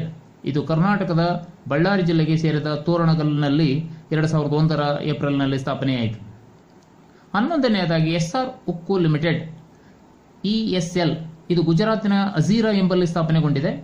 ಆಸ್ತಿಯ ಮೊತ್ತದ ಆಧಾರದ ಮೇಲೆ ಖಾಸಗಿ ವಲಯದ ಉಕ್ಕು ಕಾರ್ಖಾನೆಗಳಲ್ಲಿ ಇದು 4ನೇ ದೊಡ್ಡ ಉದ್ಯಮವಾಗಿದೆ. ಇದು ಕಾರ್ಖಾನೆಯು ಅತ್ಯಂತ ಶ್ರೇಷ್ಠ ದರ್ಜೆಯ ಫ್ಲಾಟ್ ಸ್ಟೀಲ್ ಉತ್ಪನ್ನಗಳನ್ನು ಉತ್ಪಾದಿಸುತ್ತದೆ. ಇನ್ನು 12ನೇದಾಗಿ ಇಸ್ಪಾಟ್ ಇಂಡಸ್ಟ್ರೀಸ್ ಲಿಮಿಟೆಡ್ IIL. ಭಾರತದ ಖಾಸಗಿ ವಲಯದ ಅತ್ಯಂತ ದೊಡ್ಡ ಸಮಗ್ರೀಕೃತ ಉಕ್ಕು ಕಾರ್ಖಾನೆಯಾಗಿದ್ದು ಮಹಾರಾಷ್ಟ್ರದ ರತ್ನಗಿರಿ ಜಿಲ್ಲೆಗೆ ಸೇರಿದ ಡೋಲ್ವಿಯಲ್ಲಿ ಸ್ಥಾಪನೆಯಾಗಿದೆ. ಇದು ಸ್ಪಾಂಜ್ ಮತ್ತು ಬೀಡು ಕಬ್ಬಿಣವನ್ನು ಉತ್ಪಾದಿಸುವುದರಲ್ಲಿ ಹೆಸರುವಾಸಿಯಾಗಿದೆ. ನೆಕ್ಸ್ಟ್ 13ನೇದಾಗಿ ನೀಲಾಚಲ್ ಇಸ್ಪಾಟ್ ನಿಗಮ ಲಿಮಿಟೆಡ್ NINL ಎಂಬುದು ಮತ್ತೊಂದು ಹೊಸ ಉಕ್ಕು ಕಾರ್ಖಾನೆಯಾಗಿದೆ. ಇದು ಒಡಿಶಾದ ದುಬಾರಿ ಎಂಬಲ್ಲಿ ಸ್ಥಾಪನೆಯಾಗಿದೆ. ಇನ್ನು ನೆಕ್ಸ್ಟ್ ಮಿನಿ ಉಕ್ಕು ಕಾರ್ಖಾನೆಗಳ ಬಗ್ಗೆ ಚರ್ಚಿಸೋಣ. ಇತ್ತೀಚೆಗೆ ಹೆಚ್ಚುತ್ತಿರುವ ಅಪಾರ ಸ್ಥಳೀಯ ಬೇಡಿಕೆ ಮತ್ತು ಬೃಹತ್ ಪ್ರಮಾಣದ ಕಬ್ಬಿಣ ಮತ್ತು ಉಕ್ಕಿನ ಕೈಗಾರಿಕಾ ಘಟಕಗಳ ನಿರ್ಮಾಣಕ್ಕೆ ತಗಲುವ ಅಧಿಕ ಬಂಡವಾಳದ ಕೊರತೆಯಿಂದಾಗಿ ಮಿನಿ ಉಕ್ಕು ಸ್ಥಾವರಗಳು ಪ್ರಾರಂಭಗೊಂಡಿವೆ. ಈಗ ದೇಶದಲ್ಲಿ ಅಧಿಕೃತ ರಹದಾರಿ ಪಡೆದ 199 ಮಿನಿ ಉಕ್ಕಿನ ಕಾರ್ಖಾನೆಗಳಿವೆ. ಉತ್ಪಾದನೆ ಬಗ್ಗೆ ನೋಡೋದಾದರೆ ಪ್ರಪಂಚದಲ್ಲಿ ಭಾರತವು 4ನೇ ಪ್ರಮುಖ ಉಕ್ಕು ಉತ್ಪಾದಿಸುವ ದೇಶವಾಗಿದೆ. ಭಾರತವು ಸ್ಪಾಂಜ್ ಕಬ್ಬಿಣವನ್ನು ಉತ್ಪಾದಿಸುವುದರಲ್ಲಿ ಪ್ರಪಂಚದಲ್ಲೇ ಪ್ರಥಮ ಸ್ಥಾನದಲ್ಲಿದೆ. ರಫ್ತು ಮತ್ತು ಆಮದು ಬಗ್ಗೆ ತಿಳಿಯೋದಾದರೆ ಭಾರತದಲ್ಲಿ ಇತ್ತೀಚೆಗೆ ಉಕ್ಕಿನ ಉತ್ಪಾದನೆಯು ಹೆಚ್ಚಾಗುತ್ತಿದೆ. ಆಂತರಿಕ ಬೇಡಿಕೆಯು ಹೆಚ್ಚುತ್ತಿದೆ. ಆದ್ದರಿಂದ ತನ್ನ ಕೊರತೆಯನ್ನು ಪೂರೈಸಿಕೊಳ್ಳಲು ಭಾರತವು ಉಕ್ಕನ್ನು ವಿದೇಶಗಳಿಂದ ಆಮದು ಮಾಡಿಕೊಳ್ಳುತ್ತಿದೆ. ಇನ್ನು ಮುಂದೆ ಕಾಗದದ ಕೈಗಾರಿಕೆಯ ಬಗ್ಗೆ ಚರ್ಚಿಸೋಣ. Paper industry. ಪ್ರಸ್ತುತ ಜಗತ್ತಿನ ಶಿಕ್ಷಣ ಮತ್ತು ಜ್ಞಾನಾರ್ಜನೆಗೆ ಕಾಗದವು ಅತ್ಯಗತ್ಯವಾದುದು. ಸಂಪರ್ಕ ಮತ್ತು ಪ್ರಸಾರ ಮಾಧ್ಯಮಗಳಲ್ಲಿಯೂ ಕಾಗದದ ಪ್ರಯೋಜನವು ಅವಿಶ್ರಾಂತವಾದುದು. ಇದೊಂದು ಪ್ರಮುಖ ಅರಣ್ಯ ಆಧಾರಿತ ಕೈಗಾರಿಕೆಯಾಗಿದೆ. ಭಾರತದಲ್ಲಿ ಕಾಗದ ತಯಾರಿಸುವ ಕಲೆ 10ನೇ ಶತಮಾನದ ಮುಸಲ್ಮಾನರ ಆಳ್ವಿಕೆಯಲ್ಲಿ ಪ್ರಾರಂಭಗೊಂಡಿತು. ಕಾಗ್ಜಿಸ್ ಎಂಬ ಕುಶಲಕರ್ಮಿ ವಂಶಸ್ಥರು ಚಿಂದಿ ಬಟ್ಟೆ ಮತ್ತು ಗೋಣಿ ಚಿಂದಿಗಳನ್ನು ಬಳಸಿ ಕೈಗಳಿಂದಲೇ ಕಾಗದವನ್ನು ತಯಾರಿಸುತ್ತಿದ್ದರು. ಆದ್ದರಿಂದಲೇ ಕಾಗದವೆಂಬ ಹೆಸರು ಬಂದಿರಬಹುದು. 1832ರಂದು ಪ್ರಥಮ ಆಧುನಿಕ ಕಾಗದ ಕಾರ್ಖಾನೆಯೊಂದು ಪಶ್ಚಿಮ ಬಂಗಾಳದ ಸೇರಂಪುರದ ಬಳಿ ಸ್ಥಾಪಿಸಲಾಯಿತು. ಆದರೆ ಅದು ಯಶಸ್ವಿಯಾಗಲಿಲ್ಲ. ಮತ್ತೆ 1870ರಲ್ಲಿ ಕೋಲ್ಕತ್ತಾಕ್ಕೆ ಸಮೀಪವಿರುವ ಬಾಲ್ಗಂಜ್ ಎಂಬಲ್ಲಿ ರಾಯಲ್ ಪೇಪರ್ ಮಿಲ್ ಇವರಿಂದ ಪ್ರಾರಂಭಿಸಲ್ಪಟ್ಟಿತು. ಪ್ರಸ್ತುತ ಭಾರತದಲ್ಲಿ ಒಟ್ಟು 759 ಕಾಗದದ ಕಾರ್ಖಾನೆಗಳಿವೆ. ಅವುಗಳಲ್ಲಿ 652 ಕಾರ್ಯನಿರತವಾಗಿವೆ. ನೆಕ್ಸ್ಟ್, ಹಂಚಿಕೆ ಬಗ್ಗೆ ತಿಳಿಯೋಣ. ಕಾಗದದ ಕೈಗಾರಿಕೆಯು ಹೆಚ್ಚಾಗಿ ಪಶ್ಚಿಮ ಬಂಗಾಳ, ಮಹಾರಾಷ್ಟ್ರ, ಆಂಧ್ರಪ್ರದೇಶ, ಉತ್ತರಾಂಚಲ, ಉತ್ತರ ಪ್ರದೇಶ, ಗುಜರಾತ್, ಮಧ್ಯಪ್ರದೇಶ, ಛತ್ತೀಸ್ಗಢ, ಒಡಿಶಾ, ತಮಿಳುನಾಡು ಮತ್ತು ಕರ್ನಾಟಕ ರಾಜ್ಯಗಳಲ್ಲಿ ಹಂಚಿಕೆಯಾಗಿವೆ. ಮೊದಲನೆಯದಾಗಿ ಮಹಾರಾಷ್ಟ್ರ. ಭಾರತದಲ್ಲೇ ಪ್ರಮುಖ ಕಾಗದ ಉತ್ಪಾದಿಸುವ ರಾಜ್ಯವಾಗಿದ್ದು, ಈ ರಾಜ್ಯದಲ್ಲಿ ಸುಮಾರು 71 ಕಾಗದ ಮತ್ತು ಕಾಗದ ರಟ್ಟು ಉತ್ಪಾದಿಸುವ ಕಾರ್ಖಾನೆಗಳನ್ನು ಹೊಂದಿದೆ. ಈ ರಾಜ್ಯದಲ್ಲಿ ಕಾಗದದ ಕಾರ್ಖಾನೆಗಳು ಬಲ್ಲಾರ್ಪುರ, ಕಲ್ಯಾಣ, ಬಂಬೋರಿ, ದಸ್ಕೆಡ, ಕೋಪೋಲಿ, ರೋಹಾ, ಪಾಂಡೆ, ಚಿಂಚ್ವಾಡ್, ಕಾಮ್ಟಿ, ಮಲಗಾಂವ್, ಪುವಾರನಗರ, ಪೈಥಾನ್, ಐಂಪ್ರಿ, ನಾಗ್ಪುರ ಇತ್ಯಾದಿ ಭಾಗಗಳಲ್ಲಿ ಕೇಂದ್ರೀಕೃತಗೊಂಡಿವೆ. ನೆಕ್ಸ್ಟ್, ಎರಡನೆಯದಾಗಿ ಗುಜರಾತ್ ರಾಜ್ಯ. ಇದು ಒಟ್ಟು 68 ಕಾಗದ ಕಾರ್ಖಾನೆಗಳನ್ನು ಹೊಂದಿದೆ. ಪ್ರಮುಖ ಉತ್ಪಾದನಾ ಕೇಂದ್ರಗಳೆಂದರೆ ಸೂರತ್, ಉರ್ಜೋಡ್, ವಾಪಿ, ಲಿಂಬ್ಡಿ, ನೌಗಾಂವ್, ಭರೂಚ್, ಸೋನಾಗಢ್, ಗೊಂಡಾಲ್, ಉದ್ವಾಡ ಮತ್ತು ಬಾವ್ಲಾ. ನೆಕ್ಸ್ಟ್, ಮೂರನೇದಾಗಿ ಉತ್ತರ ಪ್ರದೇಶ. ಈ ರಾಜ್ಯದಲ್ಲಿ ಸುಮಾರು 73 ಕಾಗದದ ಕಾರ್ಖಾನೆಗಳಿವೆ. ಪ್ರಮುಖ ಕಾಗದ ಉತ್ಪಾದಿಸುವ ಕೇಂದ್ರಗಳೆಂದರೆ ಸಹರಾನ್ಪುರ, ಬಸಂತ್ ನಗರ, ಅಗಾವಾನ್ಪುರ, ರಾಯ್ಬರೇಲಿ, ಲಕ್ನೌ, ರಾಂಪುರ, ಜಗದೀಶ್ಪುರ, ಗೋರಖ್ಪುರ, ಉಜ್ಜೈನ್, ಮೀರತ್, ಮೋದಿನಗರ, ನೈನಿ, ಬುಧೌನ್ ಮತ್ತು ಮೈನ್ಪುರಿ ಭಾಗಗಳಲ್ಲಿ ಕಾಗದದ ಕೈಗಾರಿಕಾ ಕೇಂದ್ರಗಳು ನೆಲೆಸಿವೆ. ಹಾಗೆ ನೆಕ್ಸ್ಟ್, ತಮಿಳುನಾಡು. ಈ ರಾಜ್ಯವು 31 ಕಾಗದ ಕಾರ್ಖಾನೆಗಳನ್ನು ಹೊಂದಿದ್ದು, ಕಾಗದ ಉತ್ಪಾದನಾ ಕೇಂದ್ರಗಳು ಎಲ್ಲೆಲ್ಲಿ ಕಂಡುಬರುತ್ತವೆ ಎಂದರೆ ಪಲ್ಲಿಪಾಳಯಂ, ಉದಮುಲ್ ಪೇಟೆ, ಚೆನ್ನೈ, ಸೇಲಂ, ಅಮರಾವತಿ ನಗರ, ಮಧುರೈ, ಈರೋಡ್, ಸ್ವಾಮಿನಾಥಪುರ, ವಿಲ್ಲಂಪಟ್ಟಿ, ಮೆಟ್ಟುಪಾಳ್ಯಂ, ಪಸ್ವತ್ತೂರು, ಚರಣ್ ಮಹಾದೇವಿ ಮತ್ತು ಕಾಗಿತಾಪುರಂ. ಪುಗಲೂರಿನಲ್ಲಿ ವೃತ್ತಪತ್ರಿಕೆ ಕಾಗದವನ್ನು ಮುದ್ರಿಸುವ ಕಾರ್ಖಾನೆಯನ್ನು ಹೊಂದಿದೆ. ಹಾಗೆ ನೆಕ್ಸ್ಟ್, ಆಂಧ್ರಪ್ರದೇಶ ರಾಜ್ಯದ ಬಗ್ಗೆ ನೋಡೋಣ. ಈ ರಾಜ್ಯದಲ್ಲಿ ಕಾಗದ ಕಾರ್ಖಾನೆಯು ಇತ್ತೀಚಿನ ದಿನಗಳಲ್ಲಿ ಅಭಿವೃದ್ಧಿಯಾಗಿದೆ. ಪಲ್ಲೆಂಚೇರು, ಕಮ್ರಾಂ, ಕರ್ನೂಲು, ಕಾಕಿನಾಡ, ರಾಜಮುದ್ರಿ, ರಂಗಂಪೇಟ, ಸಿರ್ಪುರ್, ಮರೇಡುವಾಕ, ಭದ್ರಾಚಲಂ, ತಿರುಪತಿ, ನೆಲ್ಲೂರು ಮತ್ತು ಶ್ರೀಕಾಕುಳಂಗಳು ಅತ್ಯಂತ ಪ್ರಮುಖ ಕೈಗಾರಿಕಾ ಕೇಂದ್ರಗಳಾಗಿವೆ. ಹಾಗೆ ನೆಕ್ಸ್ಟ್, ಕರ್ನಾಟಕ ರಾಜ್ಯದ ಬಗ್ಗೆ ನೋಡೋಣ. ಈ ರಾಜ್ಯದಲ್ಲಿ ಭದ್ರಾವತಿ, ದಾಂಡೇಲಿ, ಬೆಳಗೊಳ, ನಂಜನಗೂಡು, ಮುನಿರಾಬಾದ್, ಹರಿಹರ, ಕೃಷ್ಣರಾಜನಗರ ಮತ್ತು ಕುಶಾಲನಗರ ಕರ್ನಾಟಕದ ಪ್ರಮುಖ ಕಾಗದ ಉತ್ಪಾದನಾ ಕೇಂದ್ರಗಳನ್ನು ಹೊಂದಿರುವ ನೆಲೆಗಳಾಗಿವೆ. ಈ ರಾಜ್ಯದಲ್ಲಿ ಸುಮಾರು 14 ಕಾಗದ ಕಾರ್ಖಾನೆಗಳಿದ್ದು ಉತ್ತಮ ರೀತಿಯ ಕಾಗದವನ್ನು ಉತ್ಪಾದಿಸುತ್ತಿವೆ. ನೆಕ್ಸ್ಟ್, ಮಧ್ಯಪ್ರದೇಶ. ಈ ರಾಜ್ಯದಲ್ಲಿ ಸುಮಾರು 21 ಕಾಗದದ ಕಾರ್ಖಾನೆಗಳನ್ನು ಹೊಂದಿದೆ. ಇಲ್ಲಿನ ಅಮಲಾಯ್, ಬಿರ್ಗಹಾನಿ, ಭೋಪಾಲ್, ಇಂಡೋರ್, ಚೆಂಗ್ರಾ, ರಾಯ್ಗರ್, ರೇವಾ, ಶಹದೋಲ್, ರಟ್ಲಾಮ್ ಮತ್ತು ವಿದಿಶಾಗಳು ಪ್ರಮುಖ ಕಾಗದ ಉತ್ಪಾದನಾ ಕೇಂದ್ರಗಳಾಗಿವೆ. ಇಲ್ಲಿನ ನೇಪಾ ನಗರವು ಪ್ರಮುಖ ವೃತ್ತಪತ್ರಿಕೆ ಕಾಗದ ಉತ್ಪಾದಿಸುವ ಕೇಂದ್ರವಾಗಿದೆ. ವೃತ್ತಪತ್ರಿಕೆ ಮುದ್ರಣ ಕಾಗದ ತಯಾರಿಕೆಯಲ್ಲಿ ದೇಶದಲ್ಲಿ ಮೊದಲಿಗೆ ಪ್ರಾರಂಭಗೊಂಡಿದ್ದು ಇಲ್ಲೇನೆ. ಇಂದು ಅದು ಪ್ರಮುಖವಾದುದು. ನೆಕ್ಸ್ಟ್, ಪಶ್ಚಿಮ ಬಂಗಾಳ ರಾಜ್ಯ. ಈ ರಾಜ್ಯವು ಪ್ರಾರಂಭದಲ್ಲಿ ಕಾಗದ ಮತ್ತು ರಟ್ಟನ್ನು ಉತ್ಪಾದಿಸುವುದರಲ್ಲಿ ಏಕಸ್ವಾಮ್ಯತೆಯನ್ನು ಹೊಂದಿತ್ತು. ಈ ರಾಜ್ಯದಲ್ಲಿ ಈಗ 18 ಕಾರ್ಖಾನೆಗಳಿವೆ. ಅವು ಹೆಚ್ಚಾಗಿ ಹೂಗ್ಲಿ ನದಿ ಬಯಲು ಮತ್ತು ಕೋಲ್ಕತ್ತಾಗಳಲ್ಲಿ ಹಂಚಿಕೆಯಾಗಿವೆ. ಪ್ರಮುಖ ಕಾಗದ ಉತ್ಪಾದನಾ ಕೇಂದ್ರಗಳೆಂದರೆ ಟಿಟಾಗರ್, ರಾಣಿಗಂಜ್, ನೈಹಾತಿ, ಚಂದ್ರಹಾತಿ, ಕೋಲ್ಕತ್ತಾ, ಬಾರಂಗೊರೆ, ಬನ್ಸ್ಬೇರಿಯಾ, ಕಲ್ಯಾಣಿ, ಕಂಕಿನಾರ ಮತ್ತು ಸೇವೋರಪುಲಿ ಮುಂತಾದ ಭಾಗಗಳಲ್ಲಿ ಕಾಗದ ಉತ್ಪಾದನಾ ಕೇಂದ್ರಗಳು ಕೇಂದ್ರೀಕೃತಗೊಂಡಿವೆ. ನೆಕ್ಸ್ಟ್, ಒಡಿಶಾ ರಾಜ್ಯ. ಈ ರಾಜ್ಯವು ಸುಮಾರು 8 ಕಾಗದ ಕಾರ್ಖಾನೆಗಳನ್ನು ಹೊಂದಿದ್ದು ಅವುಗಳಲ್ಲಿ 4 ದೊಡ್ಡ ಘಟಕಗಳು ರಾಜನಗರ, ಜಾಯ್ಕೈಪುರ, ಬಾಲ್ಗೋಪಾಲ್ಪುರ, ಚೌದಾರ ಮತ್ತು ರಾಯಗಢಗಳಲ್ಲಿ ಹಂಚಿಕೆಯಾಗಿವೆ. ಇನ್ನು ಇತರೆ ರಾಜ್ಯಗಳ ಬಗ್ಗೆ ನೋಡೋಣ. ಕಾಗದ ಮತ್ತು ರಟ್ಟುಗಳನ್ನು ತಯಾರಿಸುವ ಇತರೆ ಪ್ರಮುಖ ಕೇಂದ್ರಗಳೆಂದರೆ ಹರಿಯಾಣದ ನರೇಲಾ, ಗೋಲ್ಜಮಾಲ, ಫರೀದಾಬಾದ್, ಯಮುನಾನಗರ, ದಾರುಹೇರಾ, ಪಂಜಾಬಿನ ಓಶಿಯಾರ್ಪುರ, ಸಂಗ್ರೂರ್, ಸೈಲಾಕುರ್ಡ್ರಾ ಮತ್ತು ರಾಜ್ಪುರ, ಬಿಹಾರಿನ ಬರೌನಿ, ದಾಲ್ಮಿಯಾ ನಗರ, ಪಾಟ್ನಾ, ದರ್ಭಾಂಗ ಮತ್ತು ಸಮಷ್ಟಿಪುರ, ಅಸ್ಸಾಮಿನ ಗುವಾಹತಿ, ಕಾಚಾರ್ ಮತ್ತು ಲುಂಬಿಂಗ್ ಮತ್ತು ಕೇರಳದ ಪುನಲೂರ್ ಮತ್ತು ಕಲ್ಲಿಕೋಟೆ. ಇನ್ನು ಉತ್ಪಾದನೆ ಬಗ್ಗೆ ಚರ್ಚಿಸೋದಾದರೆ ಭಾರತ ಕಾಗದ ಉತ್ಪಾದಿಸುವ ಪ್ರಮುಖ ದೇಶವಾಗಿದ್ದು ಈ ದೇಶದ ಆಂತರಿಕ ಬೇಡಿಕೆಯನ್ನು ಪೂರೈಸಲು ಸಾಕಾಗುವುದಿಲ್ಲ. ತನ್ನ ಕೊರತೆಯನ್ನು ಪೂರೈಸುವುದಕ್ಕಾಗಿ ಅಧಿಕ ಪ್ರಮಾಣದ ಕಾಗದವನ್ನು ವಿದೇಶಗಳಿಂದ ಆಮದು ಮಾಡಿಕೊಳ್ಳುತ್ತಿದೆ ಎಂದು ತಿಳಿಯೋಣ. ನೆಕ್ಸ್ಟ್, ಭಾರತದ ಕೈಗಾರಿಕಾ ಪ್ರದೇಶಗಳ ಬಗ್ಗೆ ಚರ್ಚಿಸೋಣ. Industrial reasons in India. ಅಧಿಕ ಸಂಖ್ಯೆಯ ಕೈಗಾರಿಕೆಗಳಿಂದ ಕೇಂದ್ರೀಕೃತವಾಗಿರುವ ಮತ್ತು ಜನರ ಆರ್ಥಿಕ ಚಟುವಟಿಕೆಗಳಲ್ಲಿ ಬಹಳಷ್ಟು ಕೈಗಾರಿಕೋದ್ಯಮವನ್ನು ಆಧರಿಸಿದ ವಿಶಾಲ ಪ್ರದೇಶಕ್ಕೆ ಕೈಗಾರಿಕಾ ಪ್ರದೇಶ ಎನ್ನುವರು. ಭಾರತದಲ್ಲಿ 8 ಕೈಗಾರಿಕಾ ಪ್ರದೇಶಗಳನ್ನು ಸ್ಪಷ್ಟವಾಗಿ ಗುರುತಿಸಬಹುದಾಗಿದೆ. ಅವುಗಳೆಂದರೆ ನಂಬರ್ 1 ಹೂಗ್ಲಿ ಕೋಲ್ಕತ್ತಾ ಕೈಗಾರಿಕಾ ಪ್ರದೇಶ, ನಂಬರ್ 2 ಛೋಟಾನಾಗ್ಪುರ ಪ್ರಸ್ಥಭೂಮಿ ಪ್ರದೇಶ, ನಂಬರ್ 3 ಅಹಮದಾಬಾದ್ ವಡೋದರ ಪ್ರದೇಶ, ನಂಬರ್ 4 ಮುಂಬೈ ಪುಣೆ ಪ್ರದೇಶ, ನಂಬರ್ 5 ಮಧುರೈ ಕೊಯಮತ್ತೂರು ಬೆಂಗಳೂರು ಪ್ರದೇಶ, ಹಾಗೆಯೇ ನಂಬರ್ 6 ದೆಹಲಿ ಮೀರತ್ ಕೈಗಾರಿಕಾ ಪ್ರದೇಶ, 7th 1 ವಿಶಾಖಪಟ್ಟಣ ಗುಂಟೂರು ಕೈಗಾರಿಕಾ ಪ್ರದೇಶ, 8th 1 ಕೊಲ್ಲಾಂ ತಿರುವನಂತಪುರ ಕೈಗಾರಿಕಾ ಪ್ರದೇಶವಾಗಿವೆ. ಮೊದಲನೆಯದಾಗಿ ಹೂಗ್ಲಿ ಕೋಲ್ಕತ್ತಾ ಕೈಗಾರಿಕಾ ಪ್ರದೇಶದ ಬಗ್ಗೆ ಚರ್ಚಿಸೋಣ. ಇದು ಪಶ್ಚಿಮ ಬಂಗಾಳ ರಾಜ್ಯದಲ್ಲಿ ಹೂಗ್ಲಿ ನದಿ ಉದ್ದಕ್ಕೂ ಸುಮಾರು 75 ಕಿಲೋಮೀಟರ್ಗಳವರೆಗೆ ಉತ್ತರದಲ್ಲಿ ಬಂಬೇರಿಯಾ ಮತ್ತು ನೈಹಾತಿಯಿಂದ ದಕ್ಷಿಣದಲ್ಲಿ ಬಡ್ಜ್ ಮತ್ತು ಉಲುಬೇರಿಯಾದವರೆಗೆ ಹಂಚಿಕೆಯಾಗಿದೆ. ಕೋಲ್ಕತ್ತಾವು ಈ ಪ್ರದೇಶದ ಪ್ರಮುಖ ಕೇಂದ್ರವಾಗಿದೆ. ಇದು ಪೂರ್ವ ಭಾರತದ ಅತ್ಯಂತ ಪ್ರಮುಖವಾದ ಕೈಗಾರಿಕಾ ಪ್ರದೇಶವಾಗಿದೆ.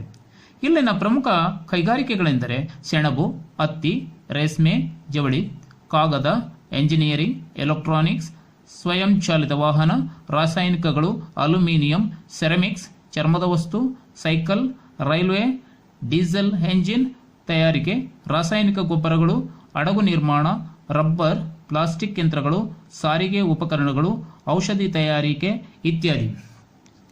ನೆಕ್ಸ್ಟ್, ಎರಡನೆಯದಾಗಿ ಛೋಟಾನಾಗ್ಪುರ ಪ್ರಸ್ಥಭೂಮಿ ಪ್ರದೇಶ. ಇದು ಜಾರ್ಖಂಡ್ ಹಾಗೂ ಅದಕ್ಕೆ ಹೊಂದಿಕೊಂಡಂತಿರುವ ಪಶ್ಚಿಮ ಬಂಗಾಳ ಮತ್ತು ಒಡಿಶಾ ರಾಜ್ಯಗಳ ಭಾಗಗಳನ್ನು ಒಳಗೊಂಡಿದೆ. ಜೆಮ್ಶೆಡ್ಪುರವು ಈ ಪ್ರದೇಶದ ಅತ್ಯಂತ ಪ್ರಮುಖವಾದ ಕೈಗಾರಿಕಾ ಕೇಂದ್ರವಾಗಿದೆ. ಇಲ್ಲಿನ ಪ್ರಮುಖ ಕೈಗಾರಿಕೆಗಳೆಂದರೆ ಕಬ್ಬಿಣ ಮತ್ತು ಉಕ್ಕಿನ ಕಾರ್ಖಾನೆ, ರೈಲ್ವೆ ಬೋಗಿಗಳು, ಕೃಷಿ ಉಪಕರಣಗಳು, ಕಾಗದ, ವಿದ್ಯುತ್ ತಂತಿ, ರಾಸಾಯನಿಕ ಕೈಗಾರಿಕೆ, ಅಲ್ಯೂಮಿನಿಯಂ, ಸಿಮೆಂಟ್, ರಸಗೊಬ್ಬರ, ರೈಲ್ವೆ ಇಂಜಿನ್ಗಳು, ಕಾಗದ, ಗಾಜು ಮತ್ತು ಸೆರಾಮಿಕ್ ತಯಾರಿಕೆ ಈ ಪ್ರದೇಶದ ಭಾರೀ ಪ್ರಮಾಣದ ಕೈಗಾರಿಕೆಗಳ ಹೃದಯ ಭಾಗ ಹಾಗೂ ಭಾರತದಲ್ಲೇ ಅತ್ಯಂತ ಪ್ರಸಿದ್ಧಿ ಕೈಗಾರಿಕಾ ವಲಯವಾಗಿದ್ದು ಇದನ್ನು ಭಾರತದ ರೂರ್ ವಲಯ ಎಂದು ಕೂಡ ಕರೆಯುತ್ತಾರೆ. ಇನ್ನು ಮೂರನೆಯದಾಗಿ ಅಹಮದಾಬಾದ್ ವಡೋದರ ಪ್ರದೇಶ. ಇದು ಗುಜರಾತ್ ಮತ್ತು ಕಂಬತ್ಕಾರಿ ಸುತ್ತಮುತ್ತಲಿನ ಭಾಗಗಳನ್ನೊಳಗೊಂಡಿದೆ. ಅಹಮದಾಬಾದ್, ವಡೋದರ, ಕೊಯಾಲಿ, ಭರೂಚ್ ಮತ್ತು ಸೂರತ್ಗಳು ಈ ಪ್ರದೇಶದ ಮುಖ್ಯ ಕೈಗಾರಿಕಾ ಕೇಂದ್ರಗಳು. ಇಲ್ಲಿನ ಅಹಮದಾಬಾದ್ ಮುಖ್ಯ ಕೇಂದ್ರವಾಗಿದೆ. ಇಲ್ಲಿ ಕಂಡುಬರುವ ಪ್ರಮುಖ ಕೈಗಾರಿಕೆಗಳಾವುವು ಎಂದರೆ ವಿಶೇಷವಾಗಿ ಉಣ್ಣೆ ಮತ್ತು ರೇಷ್ಮೆ ಜವಳಿ, ಕಾಗದ, ಪೆಟ್ರೋಕೆಮಿಕಲ್ಸ್, ಕ್ಷೀರೋತ್ಪನ್ನ, ಎಂಜಿನಿಯರಿಂಗ್, ಡೀಸೆಲ್ ಎಂಜಿನುಗಳ ತಯಾರಿಕೆ, ತೈಲ ಶುದ್ಧೀಕರಣ ಮತ್ತು ಔಷಧ ತಯಾರಿಕೆ. ಇನ್ನು ನಾಲ್ಕನೆಯ ಒಂದು ಪ್ರದೇಶವೆಂದರೆ ಮುಂಬೈ ಪುಣೆ ಕೈಗಾರಿಕಾ ಪ್ರದೇಶ. ಇದು ಮಹಾರಾಷ್ಟ್ರದಲ್ಲಿದ್ದು ಭಾರತದಲ್ಲಿ ಅತ್ಯಂತ ದೊಡ್ಡದಾದ ಕೈಗಾರಿಕಾ ಸಂಘಟಿತ ಪ್ರದೇಶವಾಗಿದೆ. ಈ ಪ್ರದೇಶದಲ್ಲಿ ಮುಂಬೈ ಬೃಹನ್ನಗರ ಮತ್ತು ಅದರ ಅನೇಕ ಉಪನಗರಗಳು ಸೇರಿವೆ. ಇಲ್ಲಿನ ಪ್ರಮುಖ ಕೈಗಾರಿಕೆಗಳೆಂದರೆ ವಿವಿಧ ಉದ್ಯಮಗಳು ಕೇಂದ್ರೀಕೃತವಾಗಿವೆ. ಆದರೂ ಹತ್ತಿ ಬಟ್ಟೆ ಕೈಗಾರಿಕೆಯು ಇಲ್ಲಿ ಹೆಚ್ಚು ಅಭಿವೃದ್ಧಿಗೊಂಡಿದೆ. ಉಣ್ಣೆ ಬಟ್ಟೆ, ರೇಷ್ಮೆ ಮತ್ತು ಕೃತಕ ರೇಷ್ಮೆ, ಜವಳಿ ಉದ್ಯಮಗಳು, ರಾಸಾಯನಿಕಗಳು, ವನಸ್ಪತಿ, ಸಾಬೂನ್, ರಬ್ಬರ್, ಪ್ಲಾಸ್ಟಿಕ್, ತೈಲ ಶುದ್ಧೀಕರಣ, ಎಲೆಕ್ಟ್ರಿಕಲ್, ಎಂಜಿನಿಯರಿಂಗ್, ಸಕ್ಕರೆ, ಸಿಮೆಂಟ್, ಔಷಧಿ, ಕಾರು, ಜೀಪು, ಮೊಪೆಡ್ಸ್, ಬೈಸಿಕಲ್ ತಯಾರಿಕೆ ಮುಂತಾದವುಗಳಲ್ಲಿ ಇತರೆ ಪ್ರಮುಖ ಕೈಗಾರಿಕೆಗಳು ಇಲ್ಲಿ ಕೇಂದ್ರೀಕೃತಗೊಂಡಿವೆ. ಕೈಗಾರಿಕಾ ಕೇಂದ್ರಗಳು ಇಲ್ಲಿ ನೆಲೆಸಿವೆ.